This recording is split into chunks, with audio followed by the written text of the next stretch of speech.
Assalamualaikum warahmatullahi wabarakatuh. Salam sejahtera buat kita semua.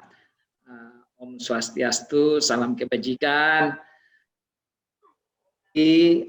Panitia Pendidikan Khusus Profesi Advokat PKPA bersama dengan DPN Pradi Sumatera Utara.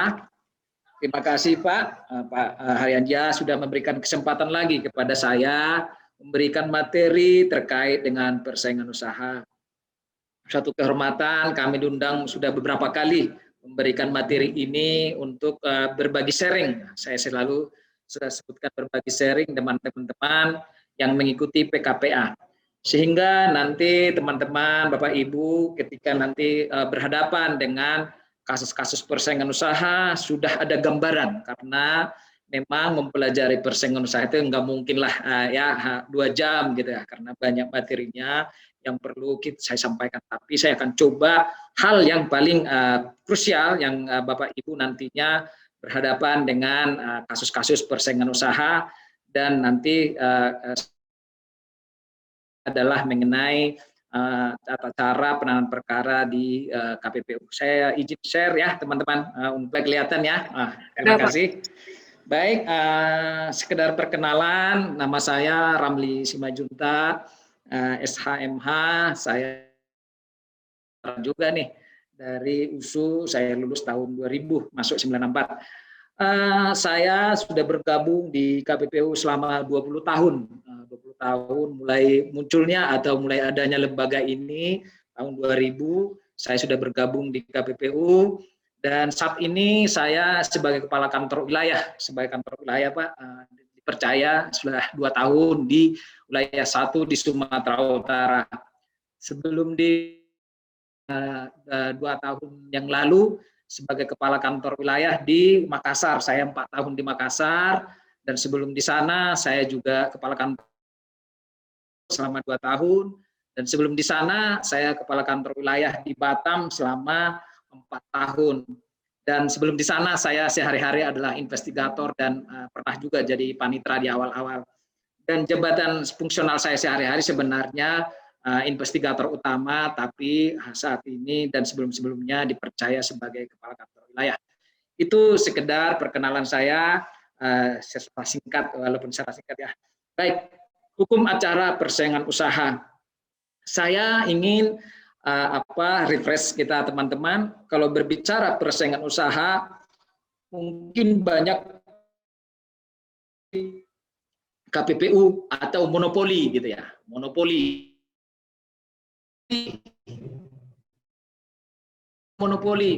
ada kartel dan lain-lain. Itulah bahasa yang sekarang yang sering muncul di publik. Bagaimana ada monopoli, bagaimana ada pelaku usaha yang sangat menguasai pasar gitu ya. Tapi sejujurnya mengenai monopoli ini masih perlu banyak kita akan lakukan yang namanya diskusi apa yang dimaksud dengan monopoli. Apakah benar monopoli itu dilarang? Nah, ini hukum acaranya persaingan usaha, karena nanti teman-teman saya yakin calon-calon advokat adalah bagaimana beracara kan gitu ya. Makanya saya isinya hukum acara persaingan usaha. Bagaimana beracara kalau ada kasus-kasus persaingan usaha, apalagi dengan era sekarang. Lebih kerennya lagi, bagaimana kalau ada perkara di KPPU mengenai merger, mengenai akuisisi, mengenai konsolidasi, bagaimana penanganan perkara di KPPU? Dan juga bagaimana kalau ada persaingan usaha tidak sehat? Bagaimana kalau ada monopoli? Bagaimana kalau ada melanggar Undang-Undang Nomor 5? Pasti masuk kepada hukum acaranya. Bagaimana beracara sehingga Bapak Ibu nanti teman-teman ketika ada klien-klien yang datang ke kantor Bapak Ibu untuk meminta pendampingan, teman-teman Bapak Ibu sudah sangat tahu bagaimana berhukum acara di KPPU gitu ya. Jadi ini saya sharing kepada teman-teman sehingga nanti di Sumatera Utara ketika Bapak Ibu nanti datang orang konsultasi dan Bapak Ibu menjadi kuasa hukumnya, sangat mengerti bagaimana hukum beracara di KPPU. Baik, sebenarnya apa latar belakang dari hukum anti monopoli? Ingat, bukan hukum monopoli, tapi yang diadakan adalah anti monopoli gitu ya. Jadi lahirnya dimulai itu adalah Undang-Undang Nomor 5 Tahun 1999 tentang larangan praktek monopoli dan persaingan usaha tidak sehat. Itu Bapak Ibu undang-undangnya. Dan ini lahir undang-undang ini tahun 99 ketika di sana masih banyak dan sampai sekarang masih banyak terjadi juga, itulah yang sering kasus di kami, adanya hambatan usaha, adanya pengusatan ekonomi, adanya kekosongan hukum, adanya minim partisipasi masyarakat. Tapi karena kita di bagian hukum, karena ini teman-teman SH semua, yang paling utama selalu saya sebutkan di depan teman-teman yang latar belakangnya hukum, adanya kekosongan hukum. Jadi sebelum tahun 99 belum ada satupun regulasi atau undang-undang bagaimana kalau terjadi satu dengan pelaku usaha yang lain gitu ya. Belum, masih soal bagaimana berkontrak, bagaimana cara membuat perjanjian, perikatan dan lain-lain. Tapi kalau bersaing bagaimana? Bagaimana kalau anti persaingan gitu ya? Bagaimana kalau dia melakukan perbuatan curang dalam persaingan? Mungkin ada dalam pidana perbuatan curang, tapi kebanyakan dalam bisnis bagaimana kalau saya melakukan persaingan tidak sehat kan gitu ya. Sekarang kan bahasa kerennya persaingan usaha yang sehat, persaingan usaha tidak sehat. Misalnya lah kalau main bola kan gitu ya, kalau ada curang gitu ya, siapa wasitnya kan gitu ya. Kalau ada curang melakukan kecurangan dalam berusaha, siapa wasitnya? Itulah belum ada regulasi dan belum ada waktu itu undang-undangnya. Sehingga tahun 99 lahirlah undang-undangnya, Undang-Undang Nomor 5 Tahun 1999 tentang larangan praktek monopoli dan persaingan usaha tidak sehat. Ingat Bapak Ibu, bukan larangan monopoli, tapi larangan praktek monopoli.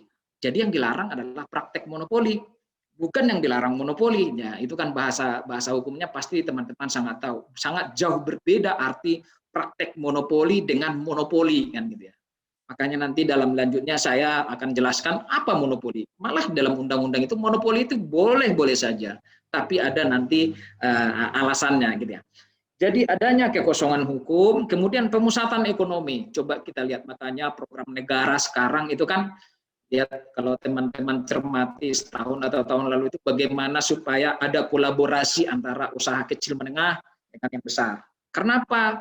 Ekonomi kita itu selalu terpusat kepada pemusatan ekonomi, kepada konglomerasi kan gitu ya. Dan malah sekarang coba lihat teman-teman pasti sangat tahu kasus-kasus besar itu semuanya di Jakarta karena pemusatan ekonominya di Jakarta semua teman-teman. Gitu kira-kira. Jadi pemusatan ekonomi masih kelompok usaha tertentu, hanya di daerah tertentu. Nah, itulah latar belakangnya. Kemudian hambatan usaha. Banyak pelaku usaha terhambat masuk ke pasar. Misalnya saya pemain baru, ada hambatan-hambatan saya untuk masuk pasar gitu ya. Coba lihat sekarang kemarin itu harga apa ya, daging sapi gitu ya, bawang putih, apa penyebabnya? Di sana kami temukan ada hambatan. Karena apa? Ada di sana perilaku atau kebijakan yang kurang pas. Nanti saya akan jelaskan. Contohnya seperti itu, hambatan pelaku usaha, hambatan. Kemudian minim partisipasi masyarakat. Semua pasti nggak mau jadi pengusaha di Republik kita ini. Siapa yang mau jadi pengusaha? Akan satu dua lah. Yang maunya apa? Pasti gitu ya. Abdi tidak mau tuh, jarang itu menjadi pengusaha karena mereka tahu ada hambatan, ada regulasinya belum pasti gitu ya. Itulah tahun 99 lahirlah undang-undang ini. Masuk krisis ekonomi tahun 99 datang pula WHO Bank Dunia maupun IMF menyampaikan jika ini pemulihan ekonomi perlu undang-undang yang mengatur terkait dengan persaingan usaha. Kalau di negara lain disebut hukum anti monopoli Bapak Ibu, antitrust gitu ya. Tapi kalau di kita adalah larangan praktek monopoli dan persaingan usaha tidak sehat. Jadi persaingan itu harus sehat. Jadi bukan larangan monopoli, anti monopoli, bukan larangan praktek monopoli dan persaingan usaha tidak sehat. Itu sedikit gambarannya, sehingga ini adalah undang-undang masa reformasi. Itu kira-kira. Jadi reformasi politik KPU, reformasi dalam bidang hukum KPK gitu ya. Reformasi bidang ekonomi Undang-Undang Nomor 5 Tahun 1999 tentang larangan praktek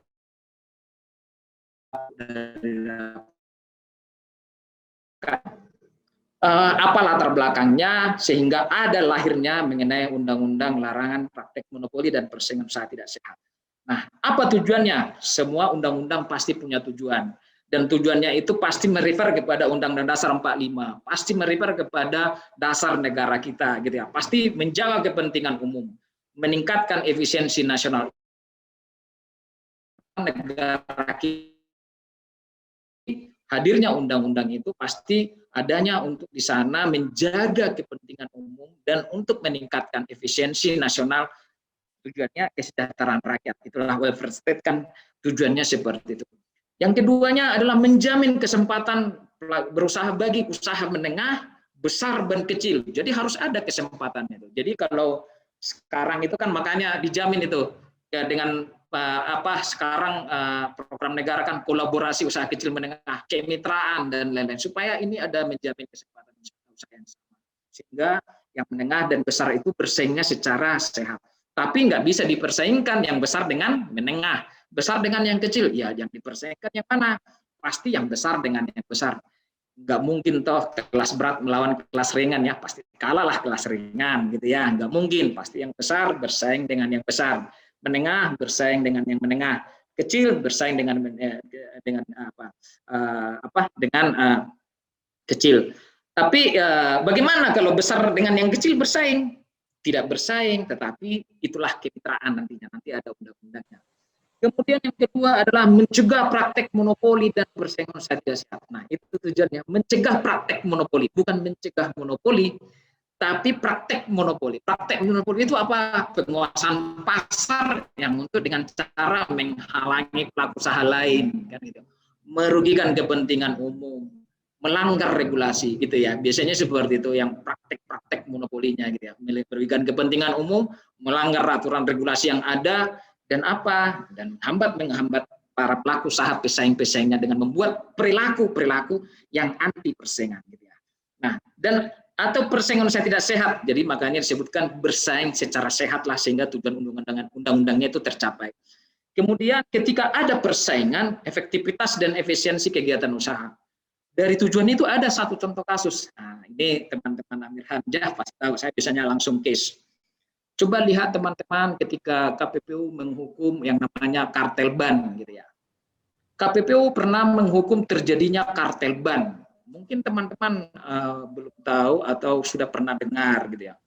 Tahun 2022 tahun 2000 apa? 2011 ya. 2011, 2012 harga karet mentah itu turun gitu ya.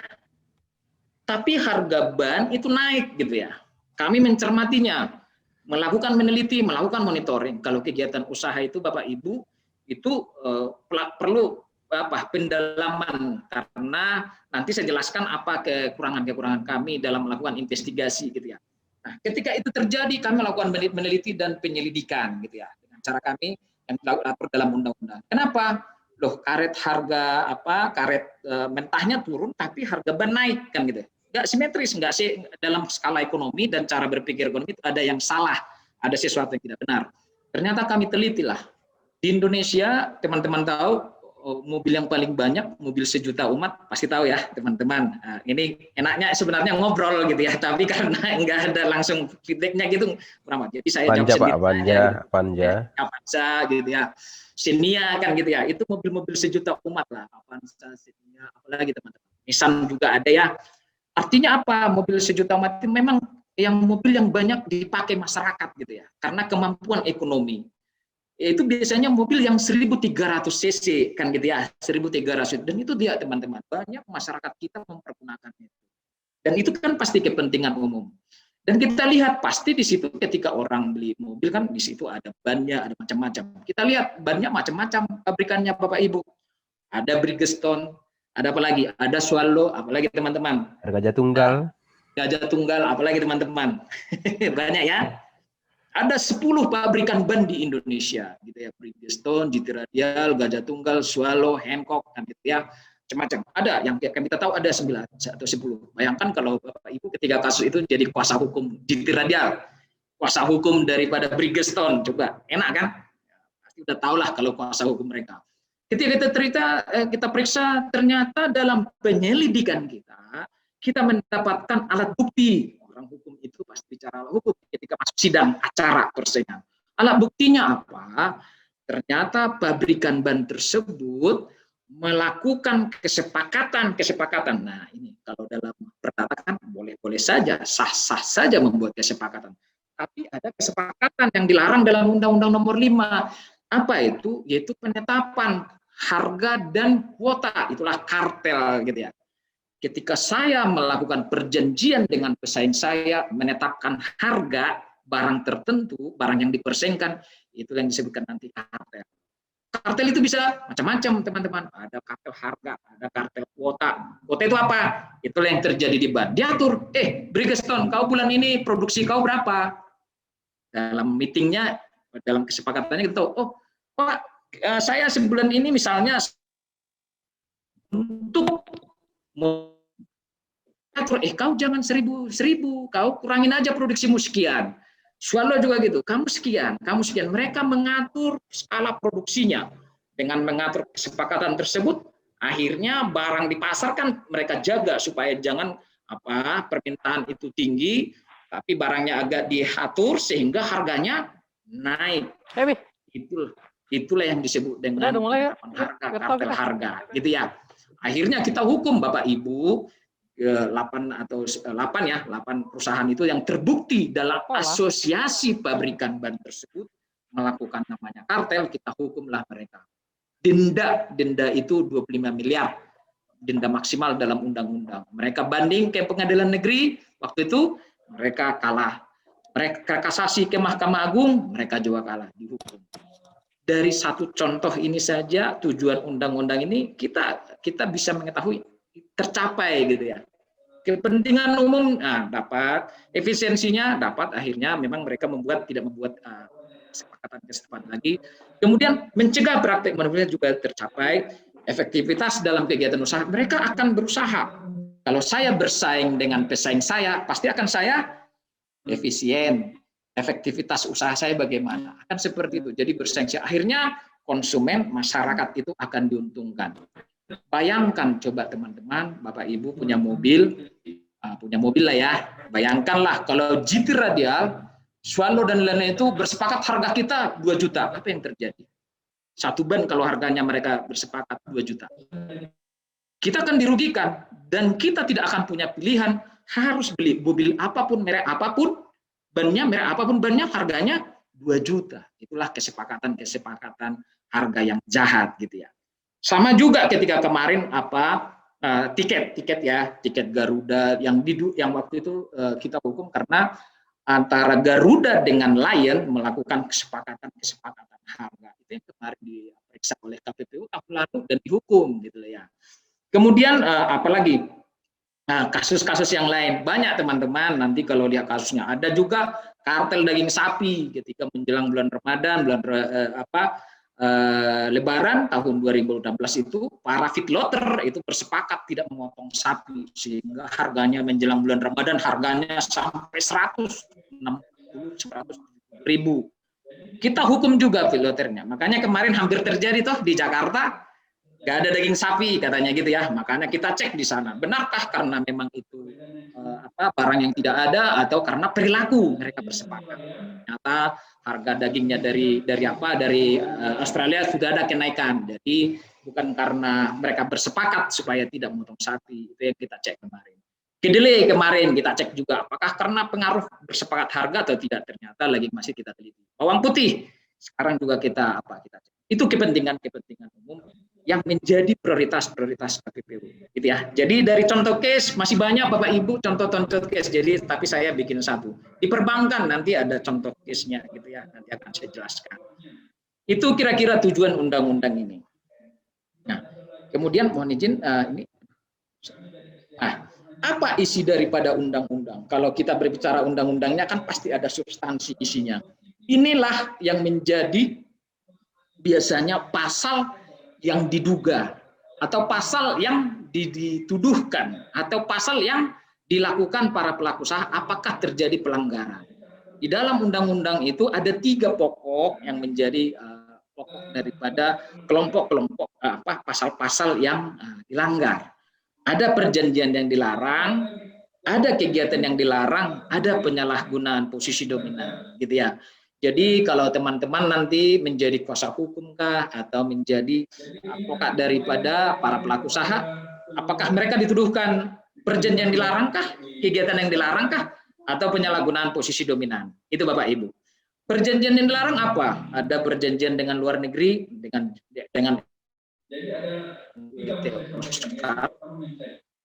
dengan cara online kan gitu ya, digital, digital sekarang sangat-sangat banyak perjanjian antara misalnya platform negara lain dengan kita misalnya seperti itu.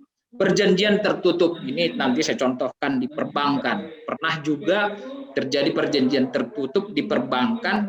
Dalam perjanjian asuransi kredit diwajibkan dia memakai asuransi kreditnya anak perusahaan daripada bank itu sendiri. Nah, itu perjanjian tertutup. Ya, hanya memilih itu saja perjanjian tertutup. Oligopsoni, trust, integrasi vertikal, kartel kan gitu ya. Tadi yang saya jelaskan kartel. Pemboikotan, nah, diboikot. Misalnya di Medan kita boikot lah, ada produk A masuk misalnya di industri minuman. Mohon izin, ini ada suaranya. Mohon izin. Sifatnya given, ya sifatnya given. Dan setiap KPI akan sama. Sorry, suaranya ada kedengaran, jadi saya kedengaran tuh suara saya. Ya baik. Kedengaran Pak, cuma ya, baik. Soalnya ada suara lain saya ini jadi agak terganggu. Baik, oligopoli dan penetapan harga, gitu ya. Ada penetapan harga, gitu seperti yang disebutkan tadi, harga ditetapkan, kemudian ada kartelnya. Itulah perjanjian. Makanya nanti kalau teman-teman mengadvokasi atau kuasa hukum dari pelaku usaha, sah-sah saja membuat perjanjian. Di dalam KUH Perdata ada syarat-syarat sahnya perjanjian. Tapi hati-hati dengan membuat perjanjian dengan pesaing-pesaingnya, gitu ya. Hati-hati teman-teman. Hati-hati, jangan sampai terjadi nanti perjanjiannya kartel. Ada memboikot pesaing, kita menyingkirkan pesaing kita yang lain kan gitu ya. Oligopoli banyak pembeli, tapi disingkirkanlah misalnya pembeli yang lain. Ada banyak macam-macam caranya. Oligopsoni juga gitu. Kemudian ada kegiatan yang dilarang. Ada monopoli, kemudian ada penguasaan pasar, persekongkolan. Yang paling sering terjadi ini teman-teman,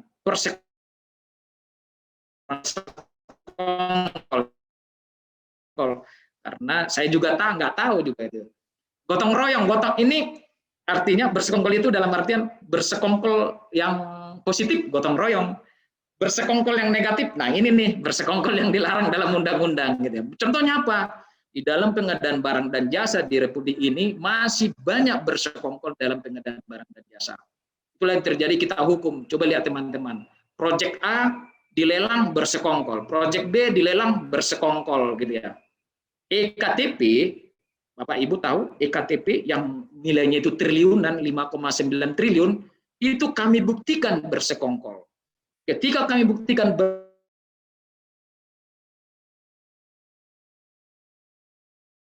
jabat negara kita ini yang dipenjara oleh KPK, ditangkap oleh KPK. Itu dimulai dari KPPU Bapak Ibu. Kami buktikan bahwa dalam tender EKTP itu ada persekongkolannya. Diatur supaya si A menang, si B menang, si C menang. Diatur paket-paketnya supaya si A, B, C, D menang. Akhirnya apa? Dalam pengaturan itu ada fee, ada di sana kerugian negara, ada markup. Kita hukum bersekongkolnya, kerugian negaranya kita serahkan kepada lembaga yang mengawasi dan mengawasi terhadap kerugian negara. Makanya teman-teman KPK langsung melakukan yang namanya penyelidikan dan pemeriksaan dan ditangkap. Contohnya itu ya teman-teman. Nanti bersekongkol itu ada contohnya. Di Sumatera Utara banyak. Tahun lalu saya membuat kalau Bapak Ibu melihat berita, saya sebutkan itu Medan Sumatera Utara adalah juara bersekongkol se-Indonesia. Bayangkan Bapak Ibu. Kadang-kadang orang kan juara yang baik, kita juara yang buruk tuh. Coba. Kenapa? Kasusnya bersekongkol semua. Mau menang di Di Medan. Udah tahu siapa kontraktornya. Mau menang di Sibolga. Udah tahu kontraktornya siapa, harus dihubungin gitu. Mau menang di Binjai, harus tahu kontraktornya siapa. Itulah tahun lalu saya periksa, saya selidikin 4 perusahaan besarnya di Sumatera Utara, itulah yang mother tender. Nah, apakah tahun ini sedang lagi saya teliti, apakah mereka melakukan persekongkolan gitu ya. Baik.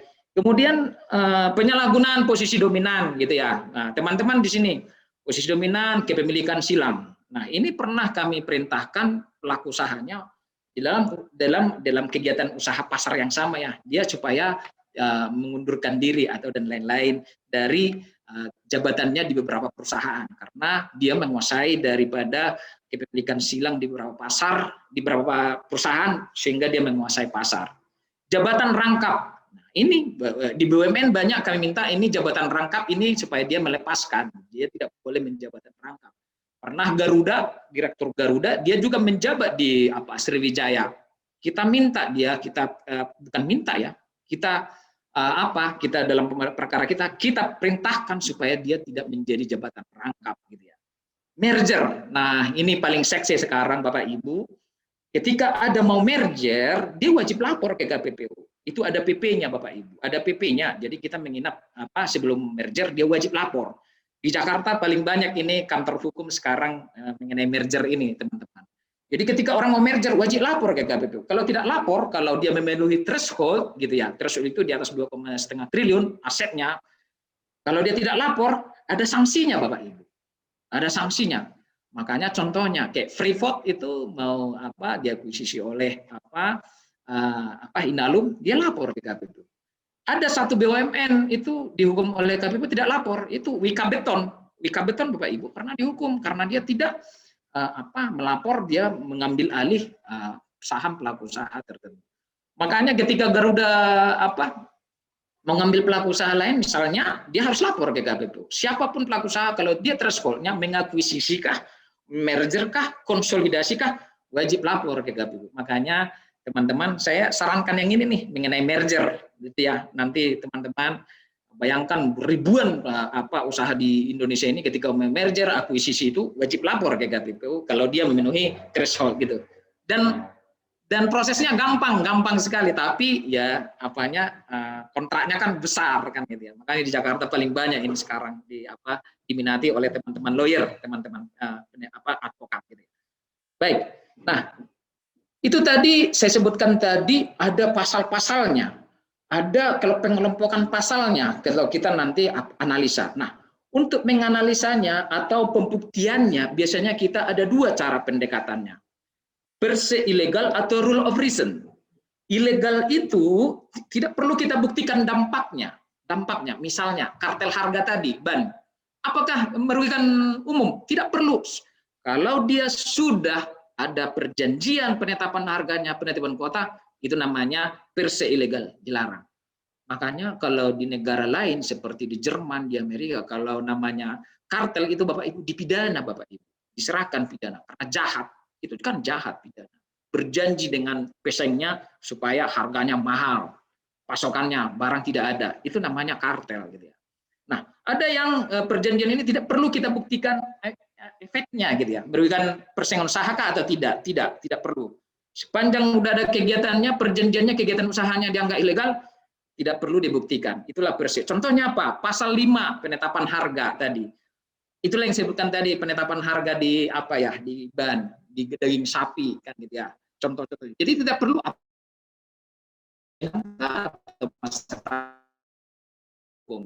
tapi ada juga perjanjian tertutup. Nah, contoh perjanjian tertutup yang pernah dihukum oleh KPPU. Teman-teman di sini ada yang bekerja di BRI atau bank BRI kah, BCA kah, Mandiri dan lain-lain. Mungkin teman-teman pernah bekerja di sana atau sedang bekerja. Atau adakah di sini yang KPR-nya ke Bank Mandiri, nih, beli rumah kan sekarang gitu ya, beli rumah di sana ada kita kredit kan gitu ya, di sana ada perjanjian kredit, di situ ada akad kredit, ada perjanjiannya. Pernah teman-teman lihat di sana ada klausul-klausul yang sebenarnya secara hukum harus kita cek betul. Kami menemukan waktu itu 10 tahun yang lalu kami menemukan ketika akad kredit KPR rumah memakai bank BRI waktu itu, kita temukan ada klausulnya wajib memakai dalam asuransi kreditnya tersebut kan gitu ya. Kita sama-sama tahu asuransi kredit toh. Kalau saya minjem uang ke bank, di sana ada asuransi kredit. Disitulah ada perusahaan-perusahaan asuransi. Kredit kita diasuransikan sehingga kalau ada nanti kejadian-kejadian bisa diklaim kepada asuransi. Nah, perjanjian KPR itu ada asuransi kreditnya teman-teman. Mungkin nanti teman-teman lihat kalau ada yang KPR rumah, perjanjian kemana? Ke bank. Di sana ketika teman-teman melakukan perjanjian, bagaimana? Ditawarkan enggak? Pilih mana asuransi kreditnya? Pilih atau langsung. Nah, waktu itu kami temukan tidak ada pilihan di BRI. Langsung anak perusahaannya, itu Bringin Life gitu ya. Bringin Life itu kan anak perusahaan BRI. Jadi kontrak kita perjanjian kredit langsung juga kontrak perjanjian asuransi kreditnya. Loh, kita tanya kenapa nggak ditawarkan kepada konsumen memilih gitu ya. Asuransi kredit itu kan bisa pilihan. Bisa yang pertanggungannya lebih bagus, harganya lebih murah, macam-macam. Ternyata dia mewajibkan memakai asuransi kredit Bringin Life, mewajibkan gitu ya. Akhirnya kita hukum waktu itu BRI, walaupun kita kalah dalam proses hukum selanjutnya gitu ya. Nah, nanti kalau teman-teman hati-hati membuat perjanjian, ada entah perjanjian kredit atau apa, ada klausul mewajibkan yang lain kan gitu ya. Itu contohnya perjanjian atau ya, ada mendekati time gitu ya. Beli A wajib beli B kan gitu ya. Itu contohnya perjanjian. Jadi ini apa? Itulah bersih ilegal. Tidak perlu kita buktikan merugikan umum atau tidak. Ada perjanjiannya, tidak perlu dibuktikan dampaknya. Apakah persaingan sehat itu ditimbulkan dari perjanjian atau kegiatan. Langsung biasanya masuk kepada pembuktian. Ada buktinya, 2 alat bukti, masuk penanganan perkara, ada sanksi. Gitu ya. Nah, ada rule of reason. Rule of reason itu kita harus mengevaluasi perjanjian yang tadi, perjanjian atau kegiatan tadi, perilaku tadi tersebut melanggar persaingan usaha tersebut, apakah perjanjian atau kegiatan saya tersebut menghambat atau mendukung persaingan? Itulah monopoli. Ada monopoli, ada oligopsoni dan lain-lain. Kenapa? Monopoli itu boleh-boleh saja Bapak Ibu. Contohnya apa? Ada monopoli by regulasi. Apa saja yang monopoli by regulasi? Contohnya Bapak Ibu lihat, ada PLN kan gitu ya. Tapi PLN pun sekarang nggak semua lagi monopoli. Di pembangkit sekarang sudah dibuka pasar, swasta sudah boleh membangun pembangkit dan listriknya dijual kepada PLN. Makanya di pembangkit sudah boleh. Nah, yang paling hakiki dimonopoli oleh PLN apa? Distribusinya kan gitu ya.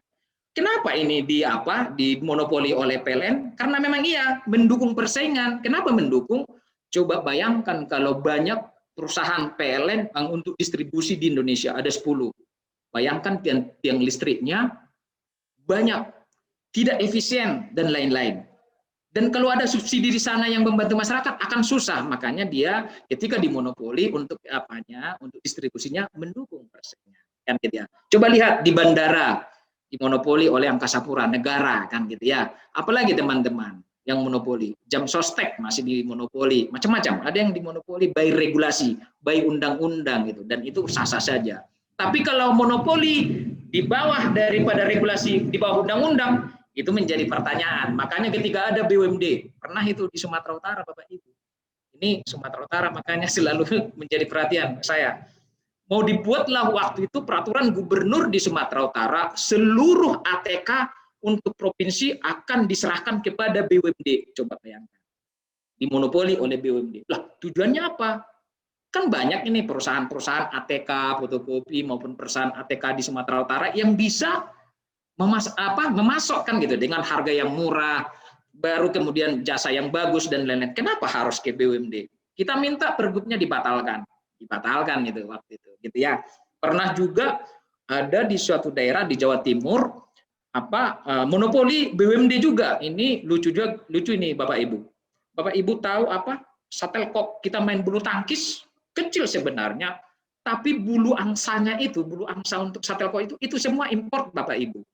Nah, ketika impor selamanya waktu itu semua bisa mengimpor dengan harga yang murah dan lain-lain. Tapi tiba-tiba dibuat regulasi impornya hanya BUMD A, sehingga seluruh pelaku usaha UMKM harus minta pasokan dari BUMD tersebut sehingga harganya mahal dan lain-lain. Kita minta dicabut. Contohnya seperti itu.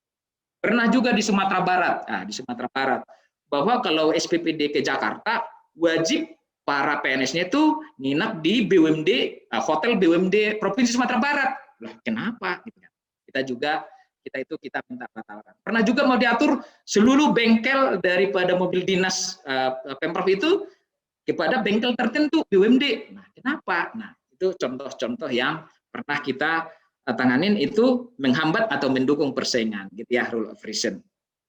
Nah, ada apanya, tujuannya, ada latar belakangnya, ada pasal yang dilanggar, ada misalnya tadi isi daripada undang-undangnya, ada lembaga yang mengawasinya. Siapa? KPPU, kan gitu ya.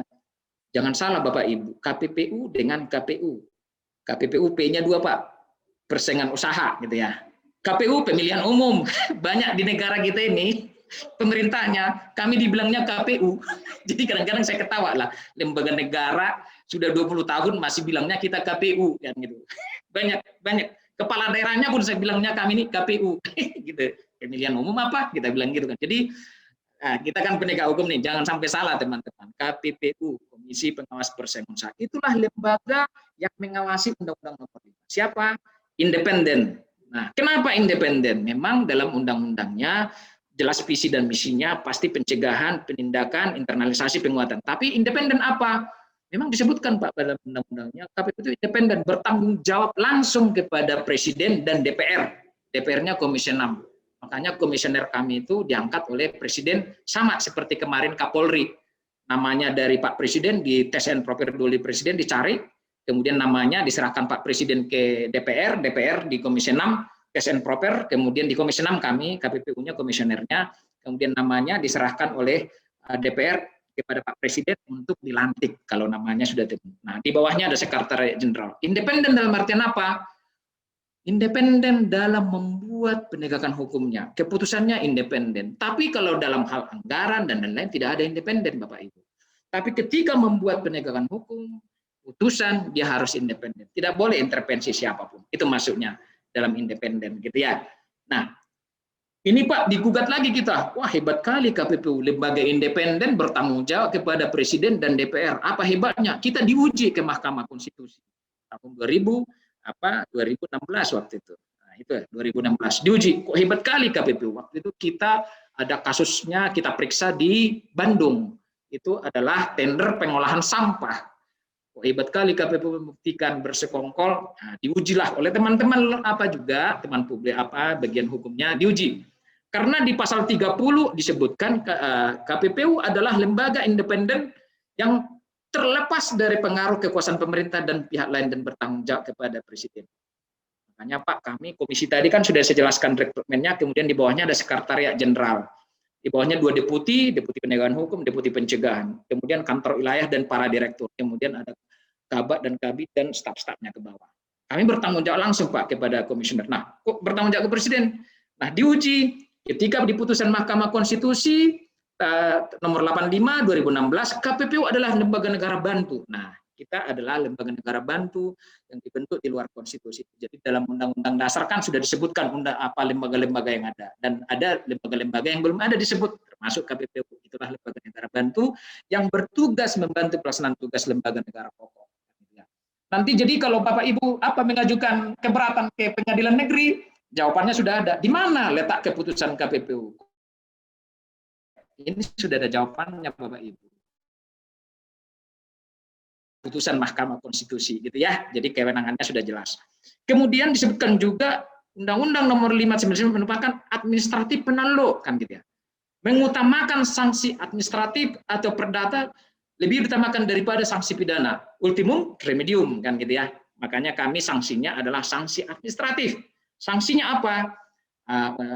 Denda minimal 1 miliar, maksimal 25, pencabutan izin usaha, pembatalan perjanjian, dan menghentikan perilaku. Gitu ya. Tapi dengan Undang-Undang Cipta Kerja nanti saya jelaskan ada perubahan, ada 2 perubahan dalam Undang-Undang Nomor 5 itu yang dirubah oleh Undang Cipta Kerja. Salah satunya banding dan salah satunya mengenai denda. Nanti saya jelaskan lagi. Gitu ya.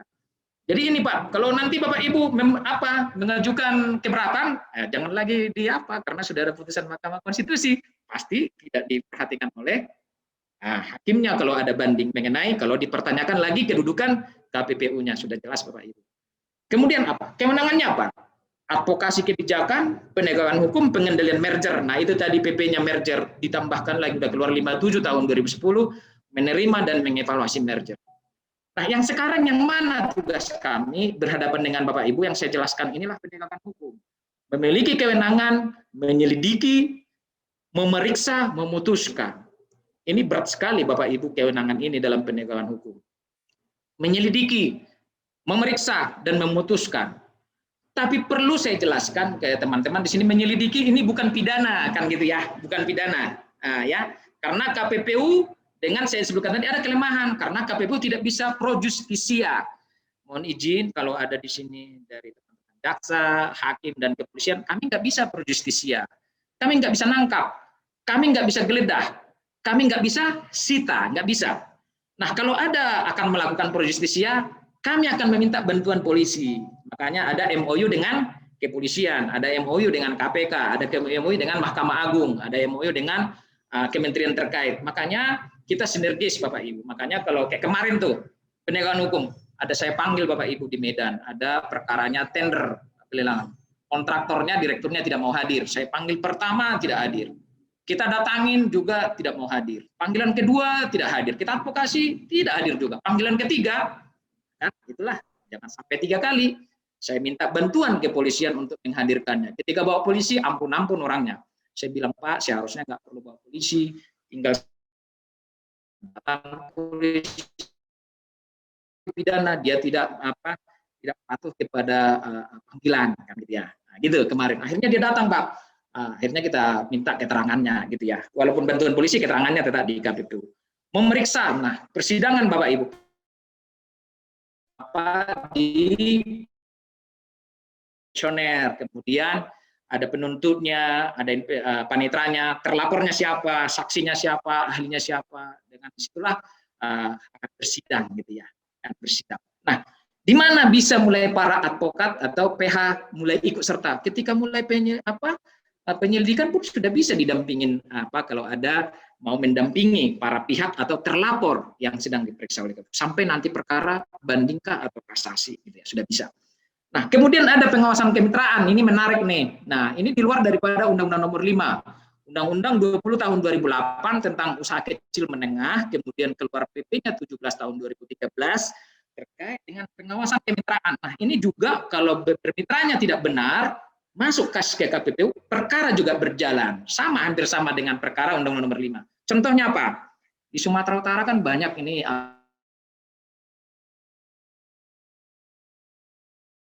juga di sektor peternakan. Makanya saya bikin Satgas Kemitraan sekarang. Di situ ada kemitraan peternak dengan pabrikan. Kalau peternaknya dirugikan akan masuk penegakan hukum. Tapi kalau kemitraan advokasi dulu. Nah, kasih dulu peringatan. Kalau di Undang-Undang Nomor 5 tidak ada peringatan gitu ya. Kalau di pengawasan kemitraan ada dari sama penegakan hukum. Jadi KPPU itu ada 2 undang-undang yang harus dijalankan Bapak Ibu. Tapi kami lebih fokusnya Undang-Undang Nomor 5 tahun 99 gitu kira-kira ya. Nah, memutuskan bagaimana? Sini ada memutuskan.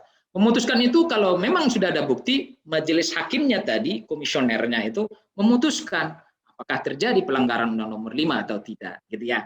Seperti itu prosesnya.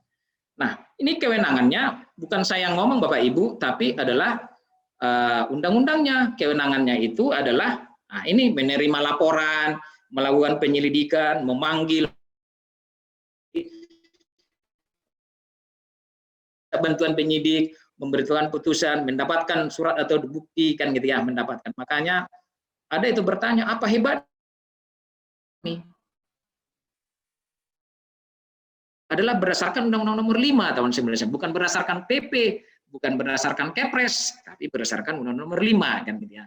Kemudian tugasnya apa? Memberikan laporan berkala kepada Presiden, membuat regulasi, mengambil tindakan sesuai dengan kewenangan, menyusun pedoman, menilai perjanjian gitu ya. Nah, itu diatur dalam mana?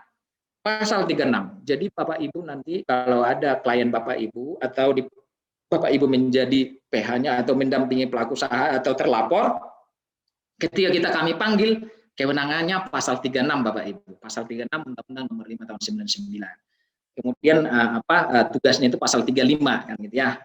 Nah, sumber acaranya mana? Nah, itulah yang disebutkan di sini. Undang-Undang Nomor 5 tahun 1999.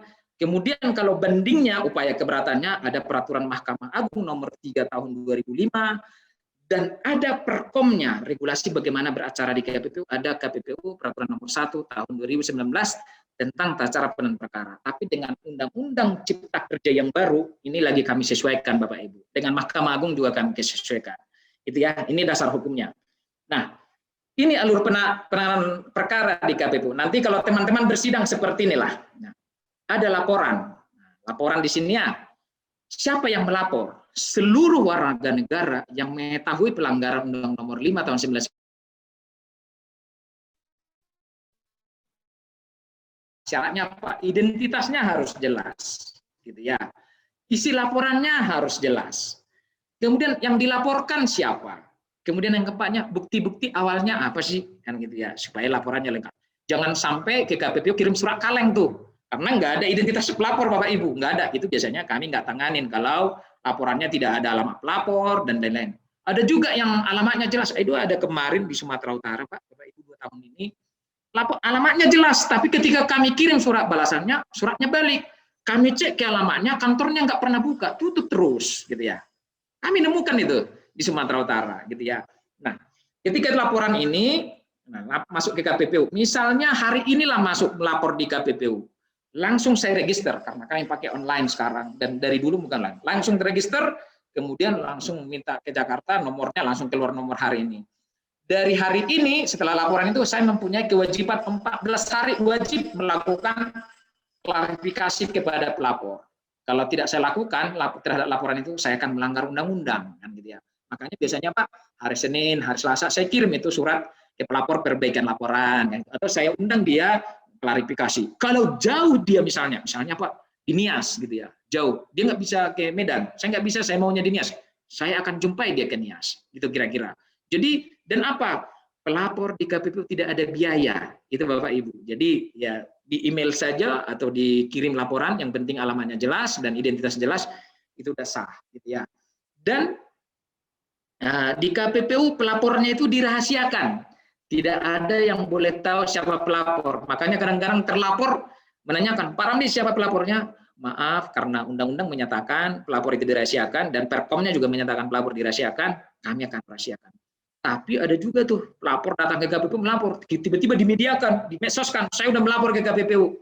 Ada kemarin itu di Aceh, dia datang ke KPPU, dia melapor, saya terima kita laporannya, kemudian tanda terimanya dipublikasikannya di medsos, kan gitu ya. Akhirnya orang tahu dia pelapor, bukan dari KPPU, bukan salahnya KPPU.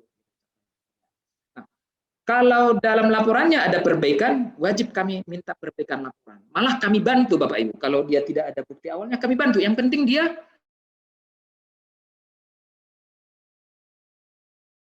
teliti.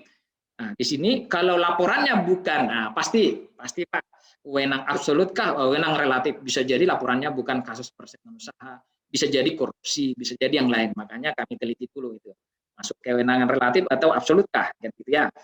Nah, kemudian, kemudian apa? Dalam penelitian ini, kalau tidak lengkap dan jelas, penghentian laporan. Kalau misalnya laporannya itu memang tidak, pelapor itu tidak ada menempatkan atau kita tidak mendapatkan alat-alat buktinya, atau hanya dia bercerita saja, bukan kasus persaingan usaha contohnya, atau bukan kewenangan KPPU, kami akan hentikan. Tapi kalau sudah lengkap Bapak Ibu, langsung gelar Bapak Ibu di sini, gelar dalam rapat komisi bersama komisi, komisinya biasanya hanya memantau saja, tapi kami rapat dengan direktur dan sebuah tim. Oh, laporan sudah lengkap, sudah layak masuk ke tahap penyelidikan, disetujuin masuk ke penyelidikan. Di sini biasanya 60 hari Bapak Ibu, 60 hari melakukan penyelidikan, keluarlah sprintnya, keluar timnya. Nah, disinilah biasanya kalau daerah Kanwil 1 biasanya saya yang selalu lead Bapak Ibu, selalu lead kalau ada laporan yang sudah lengkap dan jelas. Disinilah memanggil saksi, memanggil terlapor, meminta keterangan pemerintah, meminta ahli, dan siapapun pihak untuk mendapatkan bukti, kami lakukan penyelidikan di sini. Minimal mendapatkan 2 alat bukti sehingga nanti layak masuk ke tahap pemeriksaan. Nah, jadi tidak pada saat pemberkasan tidak ditolak gitu ya. Wajib 2 alat bukti Bapak Ibu terhadap pelanggaran yang diduga gitu ya. Biasanya gitu. Kalau nggak ada 2 alat bukti biasanya disuruh komisi sama direktur sama tim wajib cari, karena nanti waktu sidang Wajib 2 alat bukti Bapak Ibu, kita menganut itu ya, menganut pembuktian. Kemudian ketika pemberkasan lengkap dan jelas di sini. Nah, kalau di kejaksaan P berapa Bapak Ibu? Bapak Ibu lebih tahu kan? P berapa lengkap dan jelas. Nah, kami juga ada di sini pemberkasan, udah berkasnya jelas, buktinya jelas, terlapornya jelas, masuk ke tahap pemeriksaan. Nah, disinilah dibentuk timnya, siapa majelisnya, komisioner memilih 3 orang biasanya, 3 orang.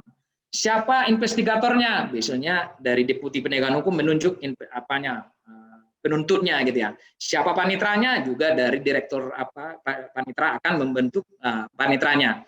Nah, terlapornya berkasnya lengkap. Sidang pertama. Di sini sidang pertama 30 hari. Di sini sidang pertama itu biasanya Bapak Ibu apa? Nanti para investigator akan menyerahkan dugaannya. Ini dugaannya, ini bukti-buktinya, ini saksinya, ini ahlinya, biasanya gitu. Nah, nanti pada saat pendahuluan ini, sidang berikutnya akan apa? Nanti akan para terlapor dengan kuasa hukumnya atau tidak pakai kuasa hukum pun, para terlapor akan menyerahkan tanggapan atas dugaannya, saksinya, ahlinya, dan apapun yang mau dia sampaikan. Gitu ya. 30 hari di situ. Setelah lengkap itu, sidang lanjutan. Nah, disitulah sidang memanggil saksi. Seperti sidang bertanya dan lain-lain. Disitulah manggil-manggil saksi ahli daripada KPPU-nya, penuntutnya, dan saksi dan ahli atau keterangan dari para terlapornya. Itulah sidangnya. Makanya Bapak Ibu, memang teman-teman, biasanya saya sebutkan, saya 20 tahun di KPPU, pengalaman saya menyatakan orang yang kasus persengan harus mengetahui ekonomi. Karena ini masalah-masalah ekonomi Bapak Ibu. Perjanjian tadi klausul misalnya harga, kan gitu ya. Harga yang mana kan gitu ya. Harga pokok kah? Harga keuntungan kah? Harga dan lain-lain. Akan ngomong Bapak Ibu. Kayak ban tadi, ban. Harus tahu ban itu seperti apa. Bagaimana di sana hukum-hukum ekonomi kalau dalam misalnya penjualan ban, pemasaran. Pasti harus di sana kita harus bertarung di sana Bapak Ibu. Pengalaman saya menyatakan. Kenapa? Ketika bertanya akan ditanya nanti saksinya, harga yang mana yang menyatakan kartel gitu ya? Karena di KPPU pun ada yang namanya bukti tidak langsung, concerted action gitu. Nah, ini bahasa-bahasa hukumnya lagi, konsep bukti-bukti yang tidak langsung yang mendukung bukti utama biasanya gitu. Perjanjian itu sekarang jarang Bapak Ibu, tapi coba kalau dia pakai handphone, bikin grup, bersepakat di WhatsApp gimana? Apa kita termasuk perjanjian? Padahal di penjelasan daripada undang-undang yang di KPP itu bisa tertulis, bisa tidak tertulis. Nah, itu lagi. Makanya di KPP itu setengah mati, Bapak Ibu. Bagaimana mendapatkan perjanjian tidak tertulis menjadi bukti? Setengah mati mendapatkan itu. Perjanjian tertulis saja menjadi bukti itu susahnya setengah mati. Kayak kemarin itu, kasus Grab. Kasus Grab itu dimulai saya bikin dari Medan tuh kemarin. Bagaimana ketika ada di sana skala prioritas gitu ya, skala prioritas kepada pelaku usaha tertentu dibandingkan dengan yang mandiri-mandiri. Makanya Pak Hotman Paris kan kuasa hukum Grab kemarin itu di Jakarta sidang. Tapi penyelidikan saya mulai dari Medan. Ada komunitas saya panggil karena demo dan lain-lain, saya panggil dan lain-lain. Ketika saya panggil, mereka menjelaskan. Saya buktikan dari dari handphonenya. Oh, ini ada prioritas dan lain-lain. Itulah bukti-bukti kami. Ketika dia grupnya si A, nah dia ada perjanjiannya bahwa dia akan diprioritaskan. Terjadilah waktu itu grupnya tertentu, pelaku usaha tertentu. Tapi kemarin sudah dihukum, Grabnya bersalah dan sekarang lagi banding di pengadilan negeri, gitu ya. Nah itu dari pemeriksaan lanjutan, disitulah kita bertarung dengan bukti dan ahli kita dan pemeriksa daripada keterangan-keterangan yang terkait dengan pelanggaran. Kalau sudah diperiksa, sidang berlanjutan. Setelah itu masuk kepada tahap pembacaan putusan. Nah, pembacaan putusan bagaimana? Setelah dibaca apakah benar-benar terbukti melanggar Undang-Undang Nomor 5 atau tidak. Ketika terbukti atau tidak, itulah kewenangan hakim lah itu ya. Nah, ketika itu dibacakan putusan tersebut, pada saat pembacaan diberikan hak 14 hari kepada terlapor itu setelah menerima salinan putusan mengajukan keberatan, gitu ya, sama seperti pengadilan atau dimanapun. Ketika dalam pembacaan putusan diberikan hak kepada pelaku usaha yang misalnya dia mengajukan keberatan setelah dia menerima salinan. Misalnya hari ini menerima salinan, ya 14 hari ke depan lah dia mengajukan haknya, gitu ya. Tapi biasanya tunda dulu prinsip hari ini dibaca, hari ini salinan putusannya bisa diminta, biasanya prinsipnya gitu, atau minimal besok, kecuali salah-salah tipe kan gitu ya. Nah, di dalam undang-undang ketika akan itu ke pengadilan negeri. Pengadilan negeri ya, di Undang-Undang Nomor 5 Tahun 99. Tapi di Undang-Undang Cipta Kerja yang baru dirubahlah upaya keberatan kasus KPPU bandingnya ke pengadilan niaga. Nah, ini ya, sengaja saya makanya warnanya saya bikin. Jadi mulai tahun ini bandingnya kasus KPPU adalah ke pengadilan niaga.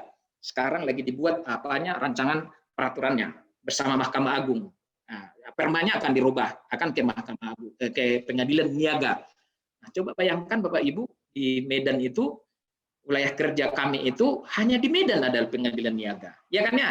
Di Aceh ada pengadilan niaga? Nggak ada kan? Di Sumatera Barat nggak ada pengadilan niaga. Di Riau, setahu saya nggak ada juga gitu ya. Nah, bayangkan kalau kasusnya di Sumatera Barat, pasti sidangnya di Medan kan gitu ya. Nah, ini kan berat lagi buat pelaku usaha. Inilah sekarang lagi disusun regulasinya, peraturannya. Tapi Undang-Undang Cipta Kerja sudah mengatur bahwa kalau banding mengenai persaingan usaha tidak ke pengadilan negeri lagi. Tapi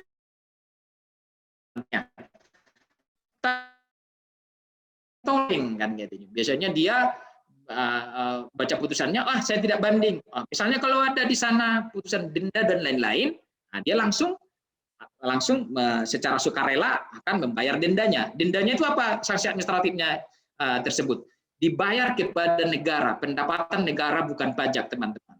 Misalnya denda 1 miliar, itu bukan ke KPPU, tapi ke negara.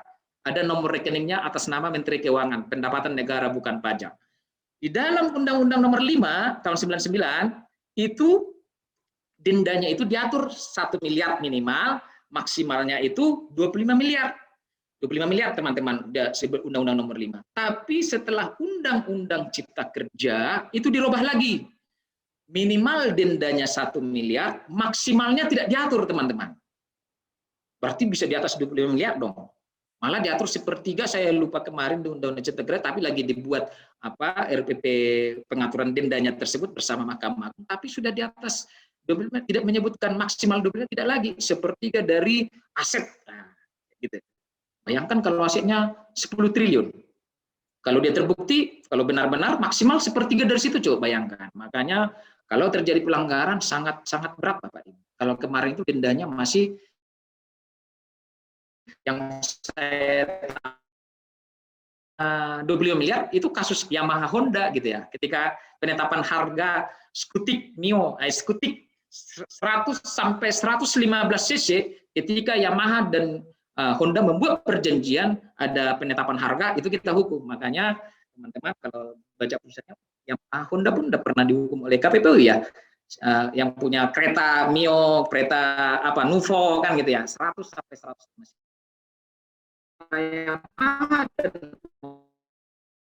Mana kok setiap tahun harga motor skutik itu naik ya? Hanya robah sedikit-sedikit naik. Nah, ada apa? Kami periksa waktu itu. Ternyata membuat kesepakatan. Mereka bersepakat kalau ada produk baru yang sisinya 100 sampai 115 cc, mereka melakukan koordinasi. Oh, harga saya nanti begini, harga ini begini. Ada buktinya apa? Ada bukti email-emailnya antara para direkturnya gitu ya. Kemudian apa? Ada BAP dan saksi menyatakan bahwa ada pembicaraan setiap bulan di di lapangan golf kan gitu. Makanya Pak, Bapak Ibu hati-hati kalau main golf, hati-hati. Jangan-jangan kami ada di situ merekam dan lain kan gitu ya. Hati-hati sekarang. Jangan-jangan di Medan di mana? Kalau bersekongkol, warung kopinya saya tahu di mana. Mau tender lah ini bulan-bulan ini, warung kopinya mau bersepakat jahat itu aku udah tahu di Medan di mana bersekongkolnya. Pinjam perusahaanmu lah kan gitu ya, kan biasanya gitu ya, pinjam perusahaanmu, aku ikut fee-nya berapa kan gitu ya, kalau nggak ada fee sekian katanya gitu ya. Makanya tapi kemarin saya ambil dulu yang besar-besar gitu ya, supaya apa, agar yang kecil ini yang besar aja diperiksa, apalagi kita jangan pula sama yang kecil-kecil berani kan gitu ya, sama yang kecil berani, sama yang besar nggak berani. Nah, yang kemarin itu 4 kelompok besar itu kita periksa. Itu grupnya bagian utara, bagian selatan, bagian barat di Sumatera Utara. apa juga ngeri juga. Nah sekarang di Aceh Pak, di Aceh itu agak ngeri-ngeri sedap. Ada di sini yang dari Aceh, Bapak Ibu? saya sempat kemarin itu udah ada juga di Aceh karena Bapak tahu Bapak Ibu penguasanya yang lain. Nah, apa alat bukti di pemeriksaan KPPU? Alat buktinya ada keterangan saksi, ada ahli, ada petunjuk. Biasanya Bapak itu bukti tidak langsung yang kami kumpulkan itu biasanya masuk di petunjuk. Misalnya apa? Kayak tadi, kartel ban tersebut.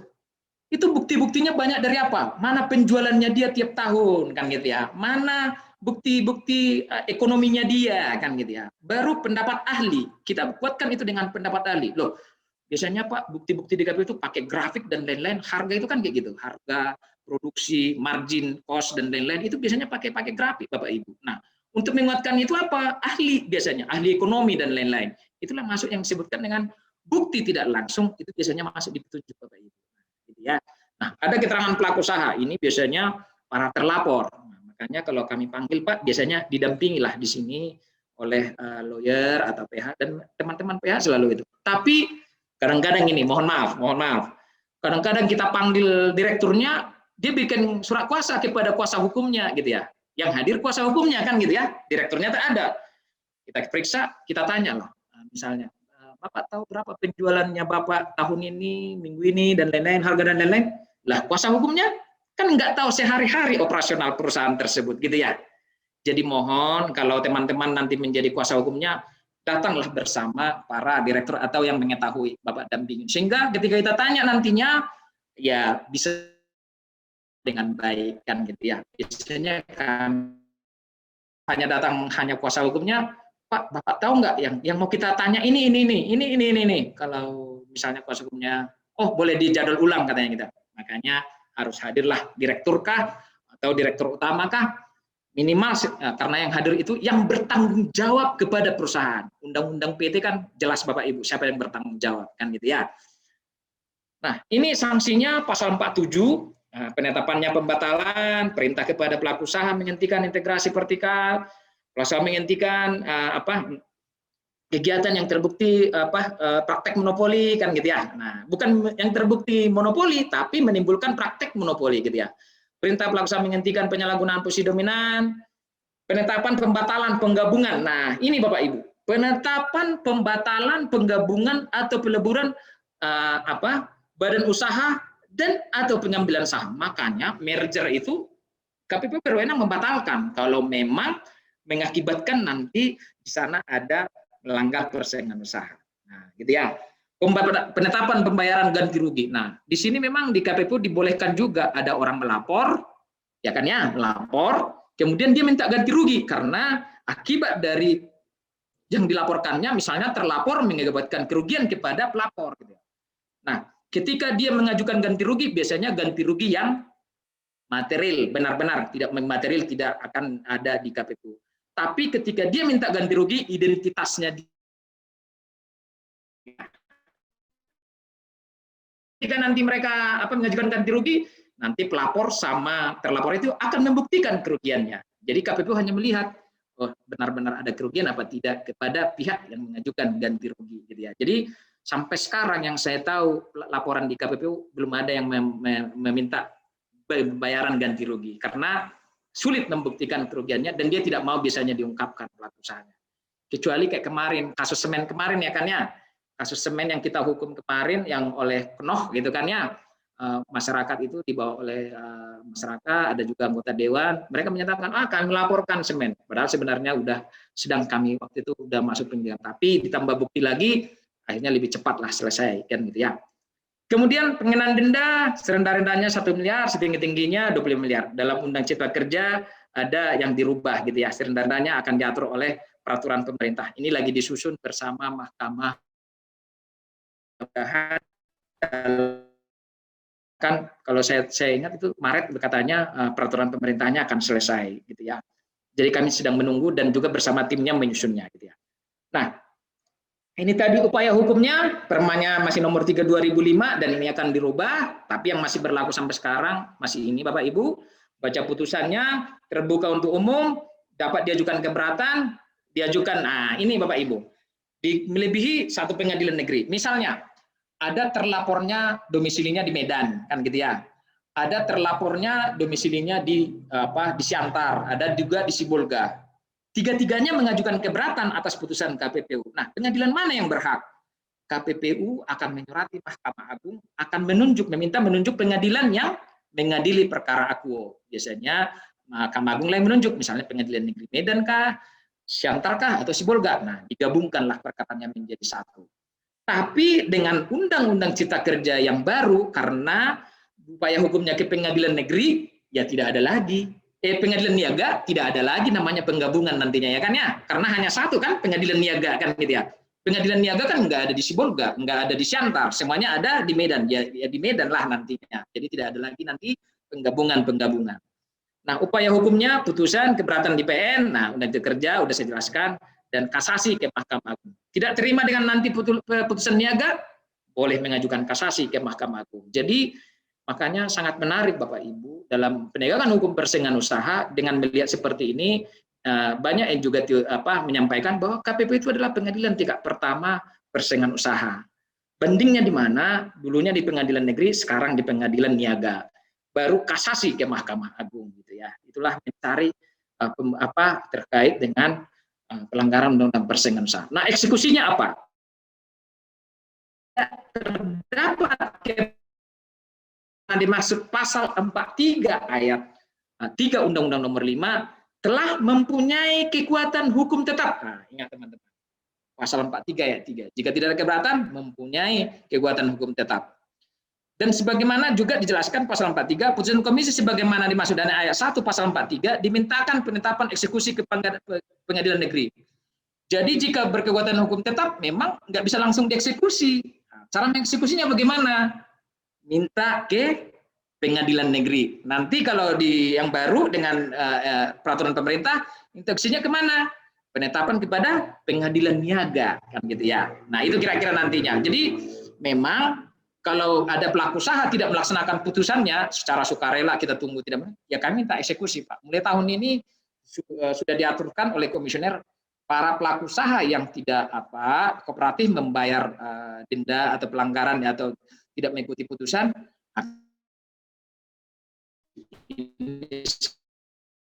terkait dengan pengajukan eksekusi gitu ya. Itu tadi. Nah, ada di sini yang kartel ban sudah saya jelaskan. Saya agak jelaskan sedikit kartel SMS. Masih ada waktu ya, masih ada waktu untuk kartel SMS. Tahun 2006 sampai 2008, 2004 lah, 2004, 2005, 2006, 2007 itu masih SMS, belum ada paket data. Dan biasanya handphonenya waktu itu Nokia, Siemens dan lain-lain gitu. Handphonenya pun besar-besar gitu ya. Besar-besar. Dan waktu itu kita baru kerja di KPPU pada beli handphone tuh. Nah, beli kalau ada handphone nggak mungkin jalan kalau nggak ada nomor kan gitu ya, selulernya kan gitu ya. Pasti pakai Excel kah, Telkomsel kah, apalagi teman-teman, macam-macam, banyak-banyak. Waktu itu gampang sekali SMS berapa? Bisa 250, 350 waktu itu. Gampang. Murahnya 350, 250. Tapi kami di KPPU waktu itu saya ingat persis, kami masih sedikit. Kalau 2 orang 250 berapa? 500. Kalau 1000 berapa? 250.000. Kalau 1 juta berapa? 250 juta. Penduduk Indonesia berapa? Dari situlah kami melakukan penyelidikan. Kami periksa. Ternyata kami cek nomornya yang pakai Telkomsel, yang pakai Excel, yang pakai Indosat dan lain-lain. Dari jumlah penduduk waktu itu hampir 190 juta, yang aktif nomornya itu 60 juta nomor. Kami hitung-hitung, kalau 60 juta nomor kali 2 berapa miliar. Ternyata kami cek lagi berapa sih biaya SMS itu dijual yang layak. Nah, kami temukan SMS off net-nya itu 114 perak saja dia sudah untung Bapak Ibu. Udah untung berapa? 20% dari situ. Bayangkan kalau dijual 250 sampai 350, berapa kerugian daripada konsumen? Satu SMS. Sekitar 200 perak, Bapak Ibu. 200 perak SMS. Kita cek lagi, kita bikin apa lagi surveinya dan kita lihat berapa rata-rata orang Indonesia SMS per hari. Rata-rata 10 kali, Bapak Ibu. 10 kali 200, tadi nomor yang ada 60 juta. 60 juta kali 200 kali 10 kali, itu satu hari. Kalau 30 hari, kalau 12 bulan, kalau 4 tahun, berapa kerugian SMS-nya? Konsumennya. Triliunan, Bapak Ibu. Nah, kami hukumlah waktu itu Telkomsel, Excel, dan lain-lain, masing-masing 25 miliar. Mereka banding, mereka kasasi, mereka kalah, akhirnya dibayarkanlah dendanya. Gitu ya. Contoh kartel SMS, itu kasus yang fenomenal yang kami buat. Dan masih banyak lagi kasus-kasus lain. Kartel ban juga saya sudah sebutkan tadi. Tadi saya sebutkan tadi perjanjian tertutupnya, Bank Rakyat Indonesia, asuransinya, Hexalife juga. Demikian Bapak Ibu. Jadi saya ingin menyampaikan, karena waktunya hanya berapa ya, 22 jam, saya apa aja cepat aja saya pikir, tapi belajar monopoli itu saya belajarnya itu sampai sekarang belum tamat-tamat Bapak Ibu. Pasalnya persekongkolan saya juga banyak belajar. Pasalnya oligopoli, jadi banyak ekonomi. Jadi saya selalu menyatakan fakta-fakta bahasa-bahasa ekonomi menjadi fakta-fakta hukum, melanggar apa atau tidak, itulah kasus persaingan usaha, gitu ya. Kegiatan-kegiatan ekonomi, kasus bahasa-bahasa ekonomi, dalam bahasa-bahasa kegiatan ekonomi menjadi fakta-fakta hukum, apakah melanggar atau tidak, itulah kasus persaingan usaha. Kalau melanggar apa? Masuk kasus persaingan usaha. Kita di perjanjian, boleh-boleh saja berjanji, sah-sah saja berjanji sepanjang dipenuhi syarat-syarat perjanjian. Tapi kalau klausulnya itu, adakah di sana penetapan harga dan lain-lain, pasti kena. Kira-kira. Jadi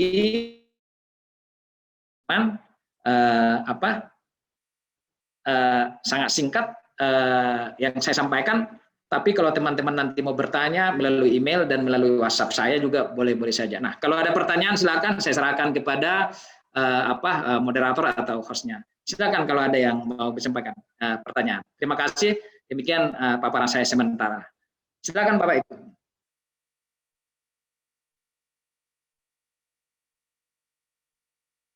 Panitia, ada yang mau bertanya? Silakan. Izin bertanya, Pak. Siap, ya. Dari namanya Pak, karena panjang ini lihat. Oke, baik, silakan. Ya, apa namanya? Kalau saya melihat memang KPPU ini kan proses peradilannya itu unik dan memang masih ada sisi-sisi kekurangan lah, terutama dalam hal beracaranya itu. Jadi kan kalau yang kita lihat itu prosesnya itu kan dia yang menyidik, dia yang menuntut, dia yang memutus gitu. Nah ini unik ini dalam sebuah peradilan, unik gitu. Nah bagaimana menjaga independensi komisioner itu gitu loh. Itu satu. Yang kedua adalah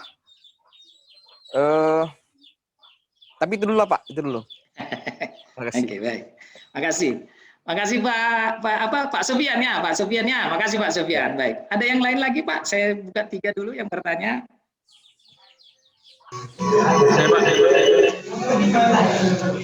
Saya mau tanya begini Pak, soal monopoli tadi ya Pak. Ini soal perusahaan air minum, perusahaan listrik negara, itu bisa dikatakan praktik monopoli kan? Karena saya lihat tidak ada swastanisasi di situ. Mereka yang berhak menentukan harga, sementara konsumennya seluruh Indonesia. Nah, kira-kira gitu Pak. Oke, Pak. Satu lagi.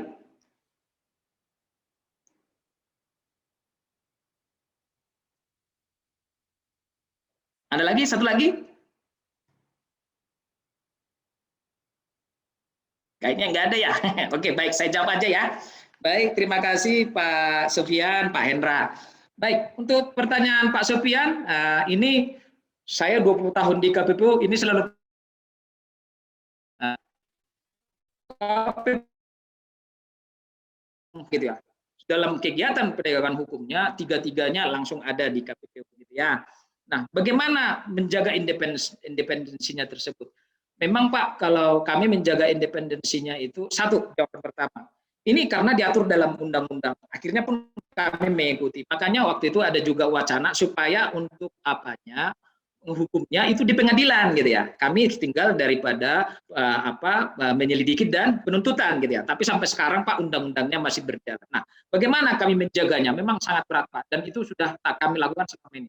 Biasanya Pak, kalau penyelidikan maupun yang namanya proses penyelidikan itu, komisionernya enggak ikut serta dalam proses mencari alat buktinya Pak. Bagaimana komisinya melakukan tindakan di sana? Sepanjang penyelidikan itu kewenangan daripada kami, misalnya saya, investigatornya, komisionernya tidak akan pernah turut campur dalam penyelidikan Pak.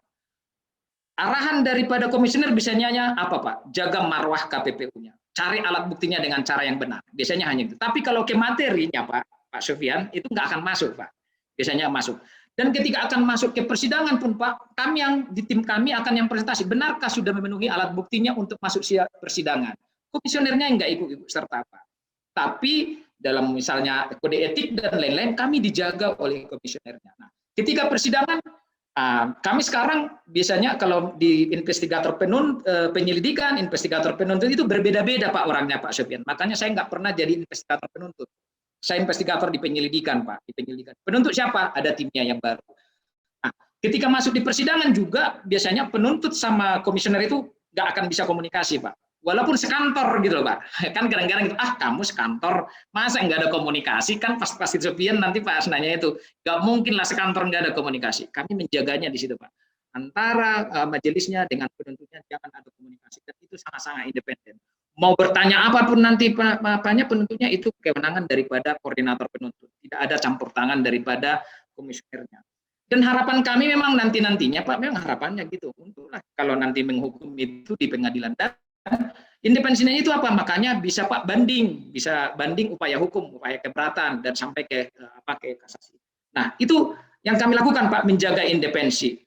Memang semua udah menanyakan itu Pak Sofyan, bukan hanya Pak Sofyan, semua penegak hukum hebat kali, kok bisa tiga-tiganya, tapi itulah undang-undangnya.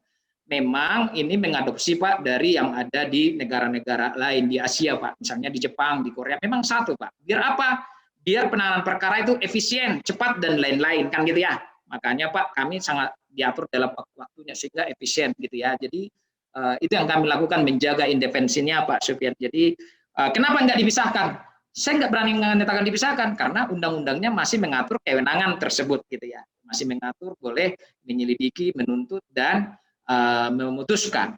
Tapi dalam prakteknya komisioner tidak akan ikut campur mengenai penyelidikan Pak. Apalagi inisiatif dan lain-lain, itu murni dari apa yang kami monitoring di Sekretariat Jenderal. Makanya komisionernya pun Pak 5 tahun selesai Pak, kecuali dia terpilih lagi kan gitu ya. Jadi independensi itu kami jaga betul Pak dalam penanganan perkara tersebut. Makanya Pak, investigator tidak boleh ditekan komisi Pak Sofyan. Misalnya saya menyelidiki, ada tekanan? Nggak bisa Pak.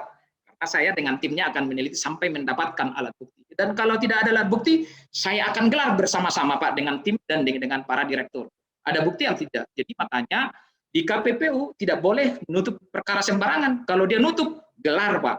Ada timnya yang lain-lain mengevaluasi kita, gitu ya, mengevaluasi dalam sebuah proses. Dan kalau jalan pun Pak akan dievaluasi. Benarkah memang ini lanjut ke tahap berikutnya, akan dievaluasi. Baik. Itu yang pertama. Nah, buat Pak Hendra. Tadi udah saya jelaskan Pak, harus dibedakan monopoli dan praktek monopoli. Harus dibedakan Pak. Monopoli sah-sah saja, by undang-undang. Makanya hukum anti monopoli Undang-Undang Nomor 5 itu berbeda dengan undang-undang di negara lain. Undang-undang di negara lain Pak persaingan bebas. Anda bisa silahkan, Anda tidak bisa out dari pasar, mati sendiri Pak. Di Indonesia masih ada undang-undang apa? Ekonomi apa? Ekonomi kerakyatan, ekonomi Pancasila. Makanya ada subsidi, Pak. Ketika ada subsidi, ada uang negara di situ, itulah diatur dalam undang-undang. Negara berhak memonopoli apa? PLN, memang iya, Pak. Bapak coba bayangkan kalau ada 10 tiang listrik di depan rumah Bapak. Mahal nggak listriknya? mahal Pak, tidak efisien gitu ya. Makanya negara memutuskan untuk distribusi monopoli apa? Di situ ada subsidi negara Pak, ya kan? Dibikin klasifikasi yang 1.300 kafe dengan 2.200 dengan 500 ada Pak syarat klasifikasinya. Coba Pak kalau persaingan bebas, mau yang 1.300, mau yang 5.000 sama harga. Suka-sukanya pelaku usaha tersebut menaikkan harga. Coba Pak, karena tanggung jawab negara, harga itu tidak ditentukan sendiri oleh PLN, tapi harus dengan persetujuan siapa Pak? Persetujuan Dewan kan? Nggak boleh semena-mena PLN menentukan harga kan? Pemerintah tidak boleh semena-mena. Karena disitulah ekonomi yang diatur dengan ekonomi Pancasila tadi. Ada subsidi, ada negara di situ tanggung jawab. Kalau di negara lain persaingan bebas, itu Pak bebas saja. Mau PLN-nya berdiri 10 pun, monggo-monggo saja. Harganya terserah Anda gitu ya. Tapi negara kita masih menganut ekonomi Pancasila ada subsidi. Makanya Pak, hal-hal yang perlu disubsidi atau perlu dimonopoli by undang-undang. Air Pak, memang benar air. Tapi mau berlangganan air di rumah Bapak, boleh apa tidak? Boleh. Tidak mau? Boleh? Boleh. Boleh kan? Boleh. Saya nggak mau PDM ke rumah saya, boleh? Boleh. Boleh Pak. Pakai sumur bor. Saya tidak pernah dipaksa berlangganan ke PDM, ya kan Pak? Boleh, kalau saya punya uang Pak, boleh. Galon. Makanya saya ingat dulu anak kos, ngapain kita PDAM? Kita beli galon aja lah, mandinya pakai air galon, katanya gitu kan, contohnya gitu Pak. Jadi boleh saja. Tapi negara di situ Pemdanya mengatur Pak. Oh di situ ada perlu masyarakat yang dilindungi supaya dapat air bersih kan gitu Pak ya. Ada PDM-nya, diaturlah monopoli. Tapi monopoli air itu memang perlu Pak. Kenapa? Ingat Undang-Undang Dasar negara kita, bumi dan air, kan gitu Pak. Harus dikuasai negara Pak.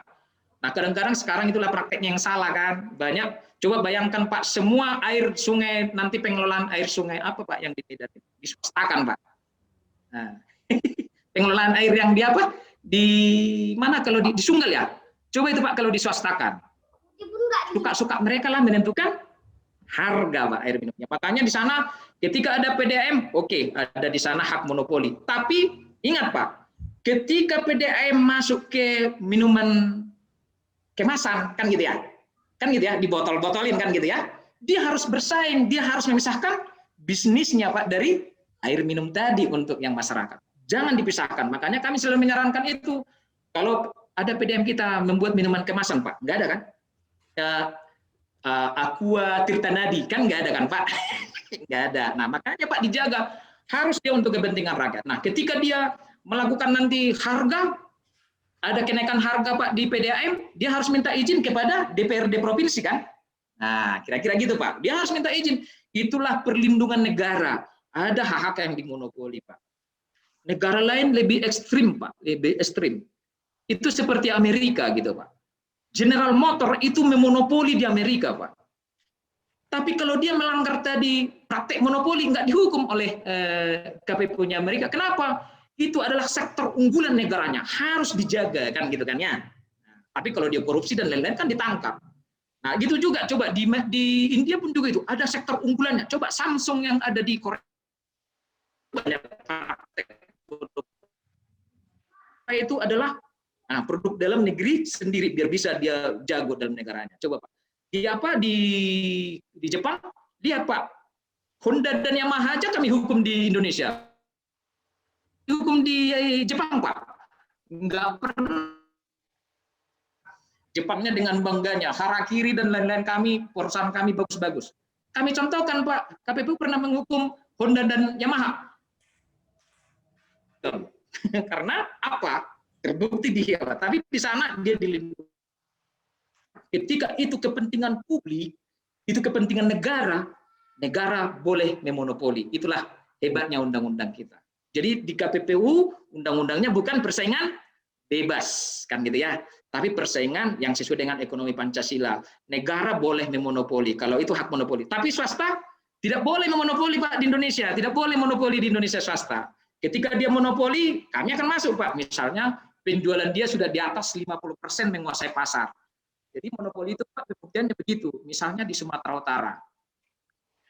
Minuman berkemasan di Sumatera Utara ada berapa Pak? Ada Aqua, ada Le Minerale, ada apa lagi Pak? Macam-macam kan, ada puluhan kan Pak ya, Ades. macam-macam. Misalnya di Sumatera Utara itu kita tahulah penjualan setahun Aqua dengan yang botol 1 liter, yang tidak boleh dipersaingkan 1 liter dengan botol Aqua besar, nggak boleh kan, nggak boleh dipersaingkan itu Pak.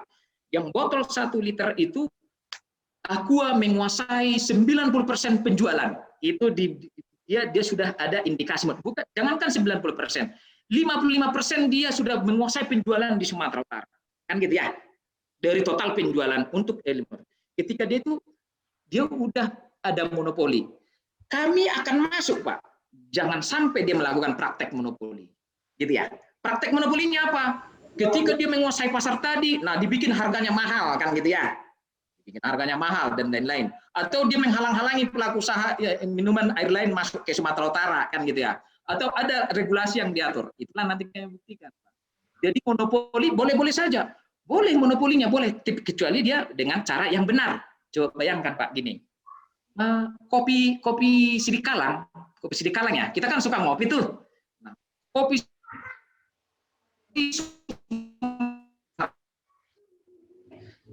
kenapa dia monopoli? Karena harganya enak, rasanya enak, masyarakat suka. Jadi akhirnya semua beli kopi Sidikalang. Kan gitu kan ya? Salah kopi Sidikalang. Enggak, Pak. Gitu kan ya. Misalnya apalagi Pak, kacang Sihobuk menguasai pasar di Sumatera Utara. Semua beli kacang Sihobuk karena harganya murah, enak, ada di mana-mana, tidak pernah menghalang-halangi orang lain, tidak pernah melanggar regulasi, tidak merugikan kepentingan umum. Boleh? Boleh, Pak. Gitu ya.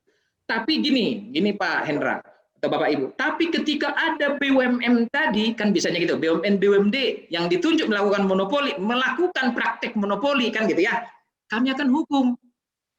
Pelindo, dia monopoli di pelabuhan, pernah Pak kami hukum. PLN, pernah kami hukum Pak, pernah. Dia bersekongkol tender yang di Labuhan Batu Pak, makanya bupatinya ketangkap Pak. Itu tender-tender di sana itu bersekongkol Pak, tender. Itu lucu, tender PLN di Labuhan Batu. Bapak tahu? Ada 7 paket gitu kan, tender. Itu di tender, ini hasil penyelidikan dan hasil persidangan. Mereka bersepakat, kaulah di sini, aku di sini, kaulah di sana, kau di sini, dibagi-bagi lah paketnya. Ketika di tender, ternyata ada 1 orang tidak dapat. Tidak dapat kan? Lah, kan kita udah bersepakat, aku dapat 1 katanya gitu kan. Lapor dia ke kami. Ketika dia mau lapor, dibatalin Pak tendernya Pak. Batal. Di tender lagi, tender ulang. Dibagi lagi, kau di sini, kau di sana, kau di sini, kau di sini, kan gitu kan ya. Ternyata ada 1 orang tidak dapat lagi. Kan gitu. Melapor ke kami. Kami buktikan bersekongkol. Lihat Pak, tender PLN di Labuan Batu. Banyak Pak. BUMN sudah kami hukum, karya-karya Pak, Wijaya Karya, Adikarya dan lain sudah sering kami hukum karena terbukti bersekongkol, monopoli, karena melakukan praktek monopoli tadi. Angkasa Pura Pak, Angkasa Pura Medan, sudah pernah kita hukum soal apa? Soal itu tadi X-ray-nya mereka, kalau kita kirim barang kan ada X-ray-nya Pak. Nah, hanya diketahui pelaku usaha tertentu, dibikin harganya mahal Pak. Itu pernah kami hukum. Saya mulai itu dari Makassar waktu itu. Saya mulai dari Makassar dihukum, akhirnya Medan dihukum, akhirnya Surabaya juga dihukum. Jadi, walaupun ada monopoli, ada praktek monopoli oleh BUMN, dengan berdasarkan regulasi, kalau dia melanggar, pasti kena juga, Pak. Jadi, itulah KPPU, Pak. Jadi, kita bukan menganut persaingan bebas, kan gitu. Kalau di luar negeri kan nggak ada, Pak, namanya PLN-nya Amerika, nggak ada, Pak. Perusahaan berdiri semua, makanya suka-sukanya harga, Pak. Nah, di juga di Jepang dan Korea, makanya mereka membuat listrik yang efisien, makanya nuklir dan lain-lain mereka bikin, Pak, karena itu sangat efisien. Tapi di Indonesia apa? Banyak kita masih disubsidi Pak Hendra. Coba di APBN berapa setahun subsidi listrik? Berapa setahun subsidi apa lagi Pak? BBM dan lain-lain. Makanya Pertamina memonopoli BMN. Masukkan yang negara lain kan Petronas kan ada di apa? Di Medan kan ada kan. Tapi kalah bersaing kan? Nggak mungkin bersaing lah dia. Kenapa? Pertamina disubsidi oleh negara kan gitu kan? Melawan yang disubsidi. Nggak mungkin Pak. Nah, coba bayangkan kalau Pertamina itu tidak ada subsidi. Oh, kalah itu Pak, Pertamina sama Petronas dan Shell itu kalah, yakin saya. Kalah Pak, mati Pertaminanya Pak. Karena apa? Dia lebih bisa bersaing Pak, efisien dan lain-lain gitu. Di situ masih banyak apa? Polusi, korupsi dan lain-lain, kan gitu kan? Matilah dia. Contohnya gitu. Ada satu Pak yang saya tahu di Indonesia ini, dulu itu perusahaan besar, BUMN dan monopoli. Kapal kruk alur laut di Belawan itu dulu sering saya tanganin itu tendernya kruk laut itu kan kalau kapal mau ke dermaga itu kan harus dibikin keruknya kan Pak ya. Ketika dikeruk di tender. Nah, perusahaan keruk itu hanya satu, Ruki di Indonesia. Dulunya paling terbesar di Indonesia Pak. Tapi karena dia bersekongkol terus, dihukum juga oleh KPPU, akhirnya dia mati sendiri Pak. Akhirnya yang dulu Malaysia belajar dari dia, sekarang Malaysia menguasai pasar keruknya alur laut Pak. Contohnya seperti itu. Jadi bagaimana kalau BUMN kita dikasih bersaing? Saya yakin belum tentu bisa Pak, karena masih banyak case-case-nya kan gitu. Tapi bagaimana kepada perlindungan negara? Bolehlah dimonopoli. Pertamina monopoli, PLN monopoli, air juga monopoli. Kemarin Pak, tahun lalu bulan 11 saya menanganin pengelolaan air minum di Batam. Ada dari Batam di sini? Ada dari Batam? Di Batam itu kan swasta yang mengelola air minum, betul? Bapak tahu? Nah, di Batam Pak, dia hak BTO ini sekarang 25 tahun. Bulan 10 kemarin berakhirlah perjanjian dengan BP Batam, di tender ulang Pak. Nah, mulai kemarin apakah ada persekongkolan dan lagi teliti. Bulan 3 lagi nanti akan ditender lagi sampai pengelolaan untuk 25 tahun. Bapak lihat bisa media pengelolaan air minum di Batam lagi ribut Pak. Nah, itu kira-kira Pak Hendra.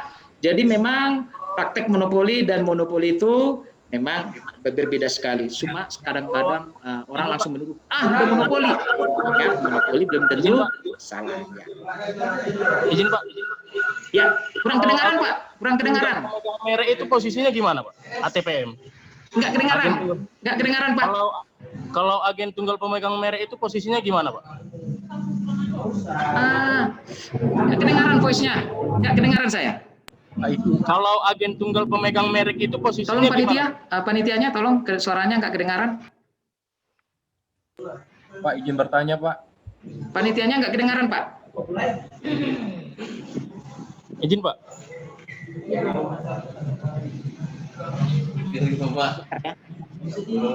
Ya, mohon bertanya Pak Azwir Pak. Azwir.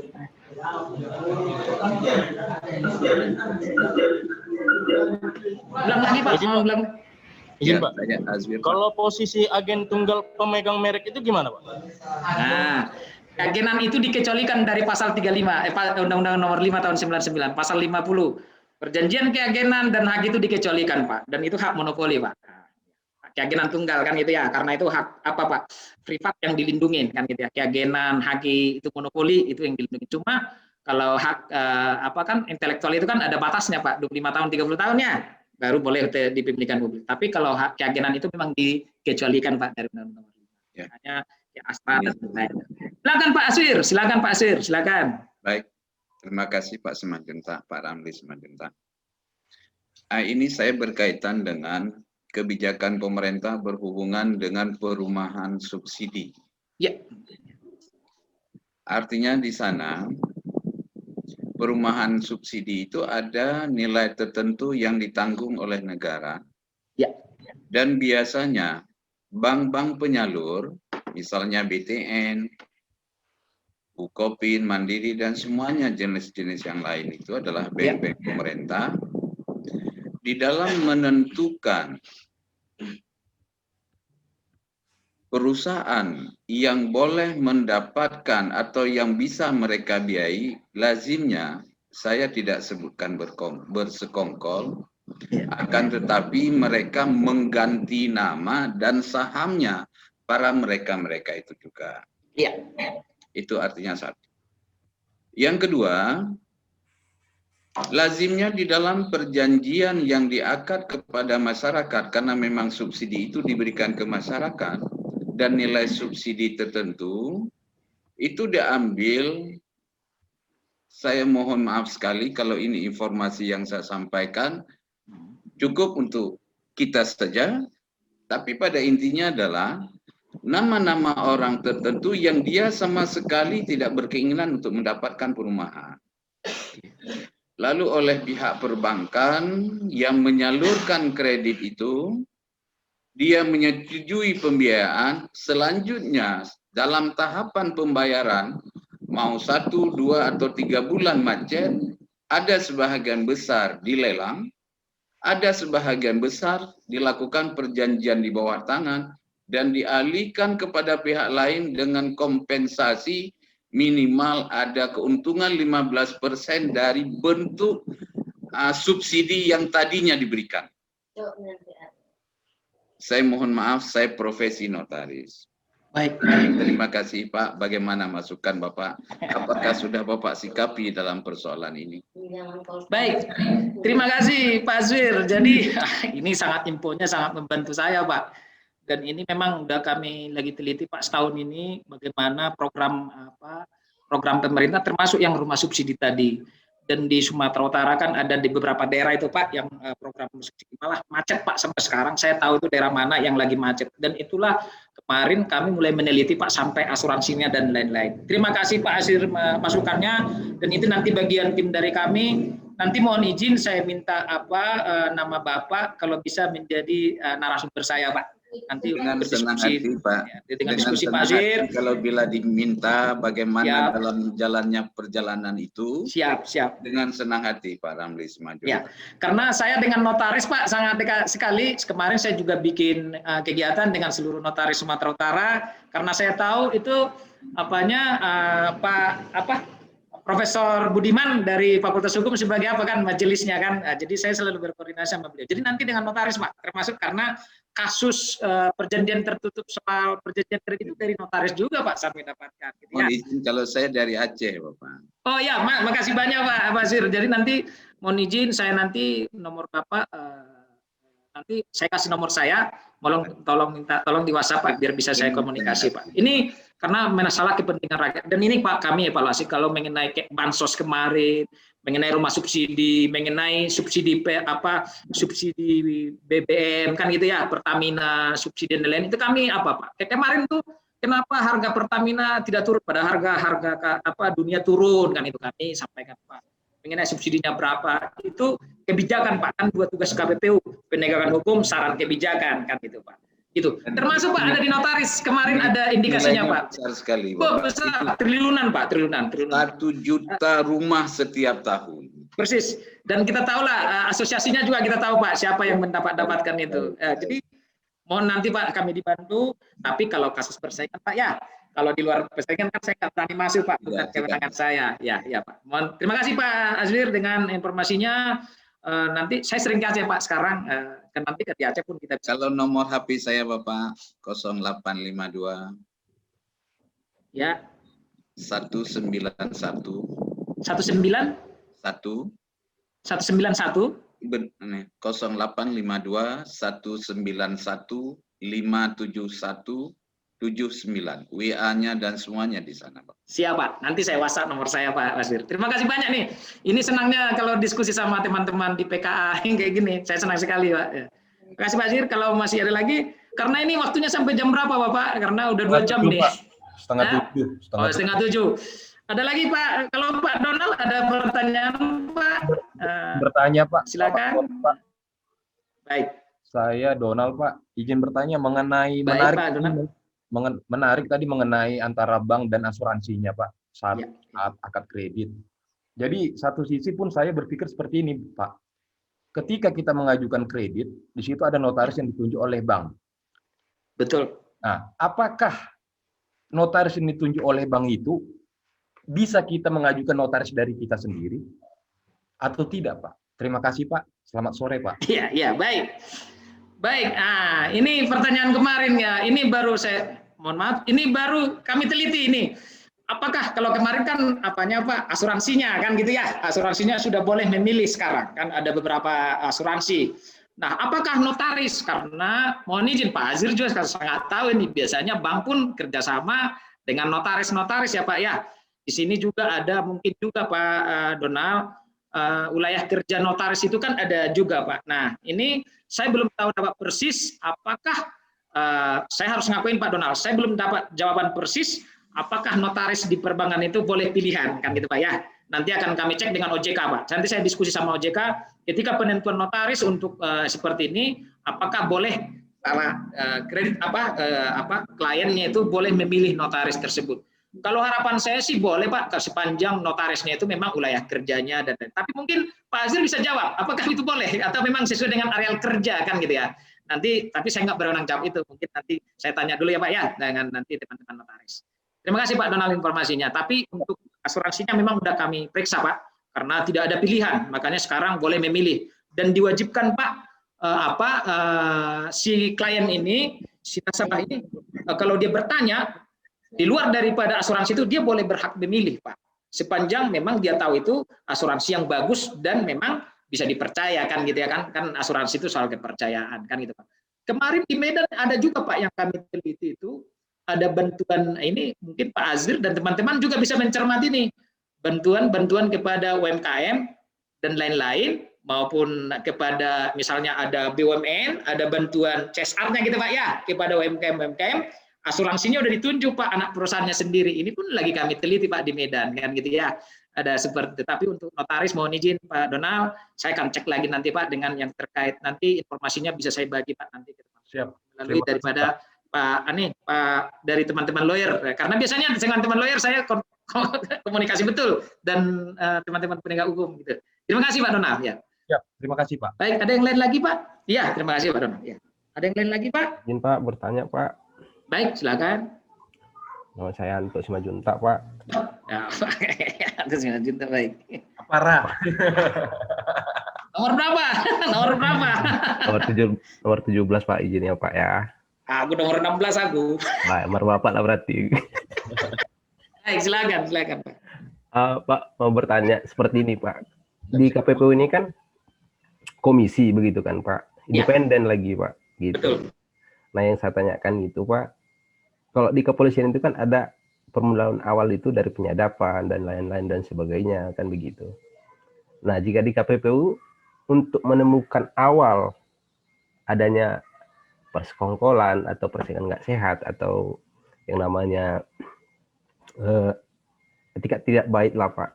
Nah KPPU ini ada nggak hak akses atau wewenang salah satunya ada penyadapan ataupun tim intelijen tersendiri di lapangan untuk mengetahui antara proyek ini dan proyek ini bersekongkol begitu. Terima kasih Pak.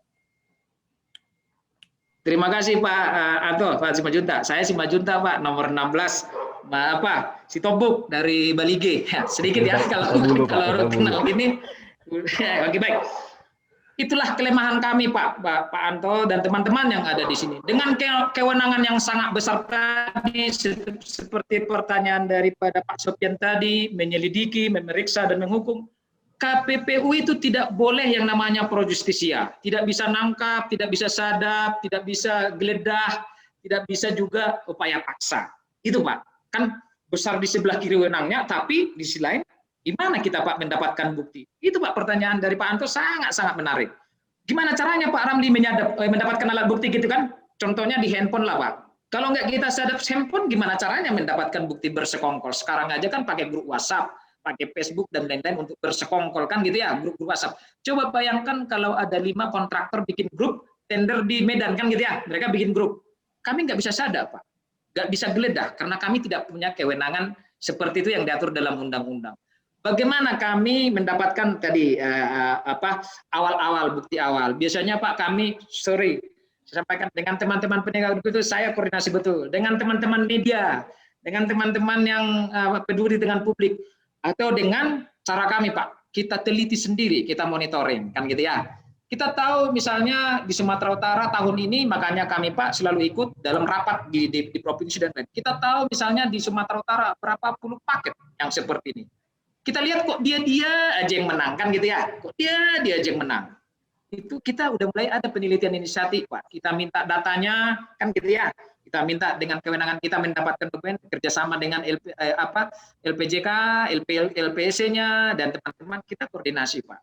Dan siapapun yang kami dapatkan bisa membantu, tadilah saya langsung buka saja kayak Pak Asir tadi bisa membantu, langsung saya bikin Pak narasumber kan gitu ya.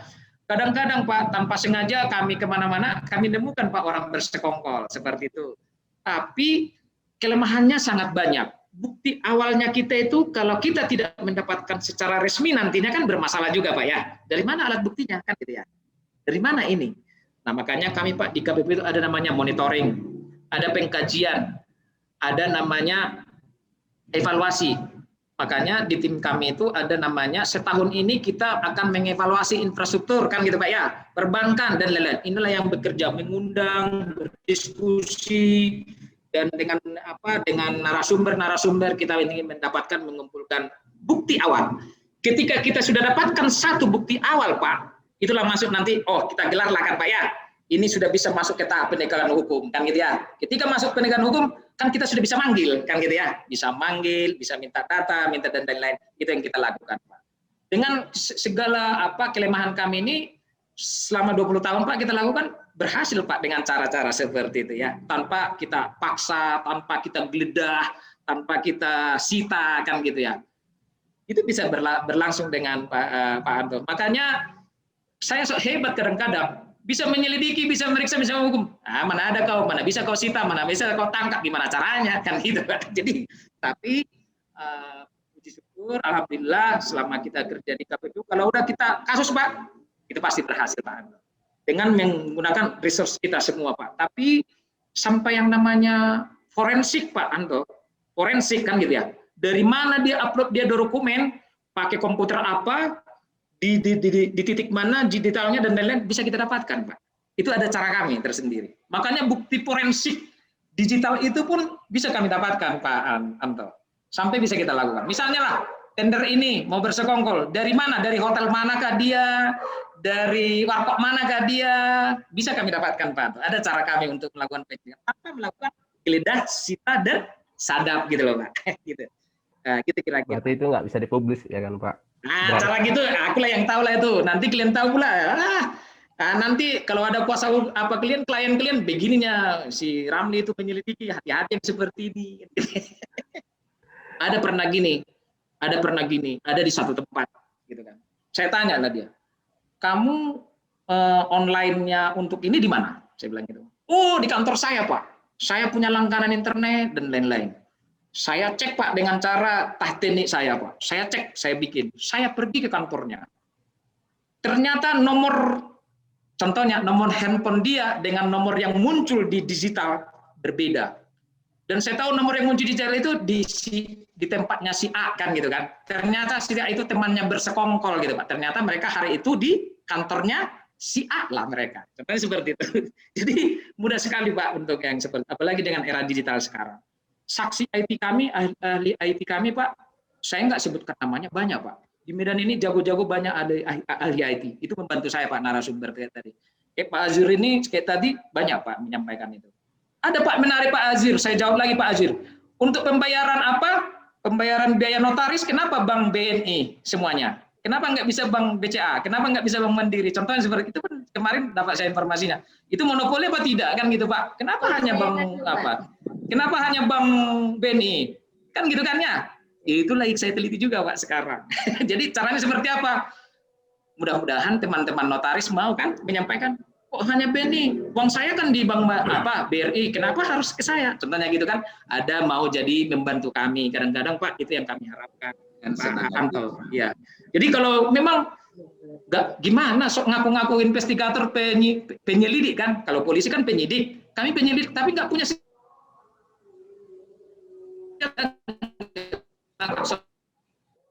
Kalau kami kesulitan, kami minta bantuan kepolisian Pak. Alhamdulillah dengan Polda Reskrimsusnya Pak sangat mengerti dengan tugas-tugas dan kewenangan kami Pak. Mereka sangat bantu kami Pak. Terima kasih Pak. Ada lagi Pak yang lainnya? Udah cukup ini Pak, nggak ada lagi yang mau bertanya. Oh baik. Baik kalau nggak ada pertanyaan buat teman-teman, mohon maaf.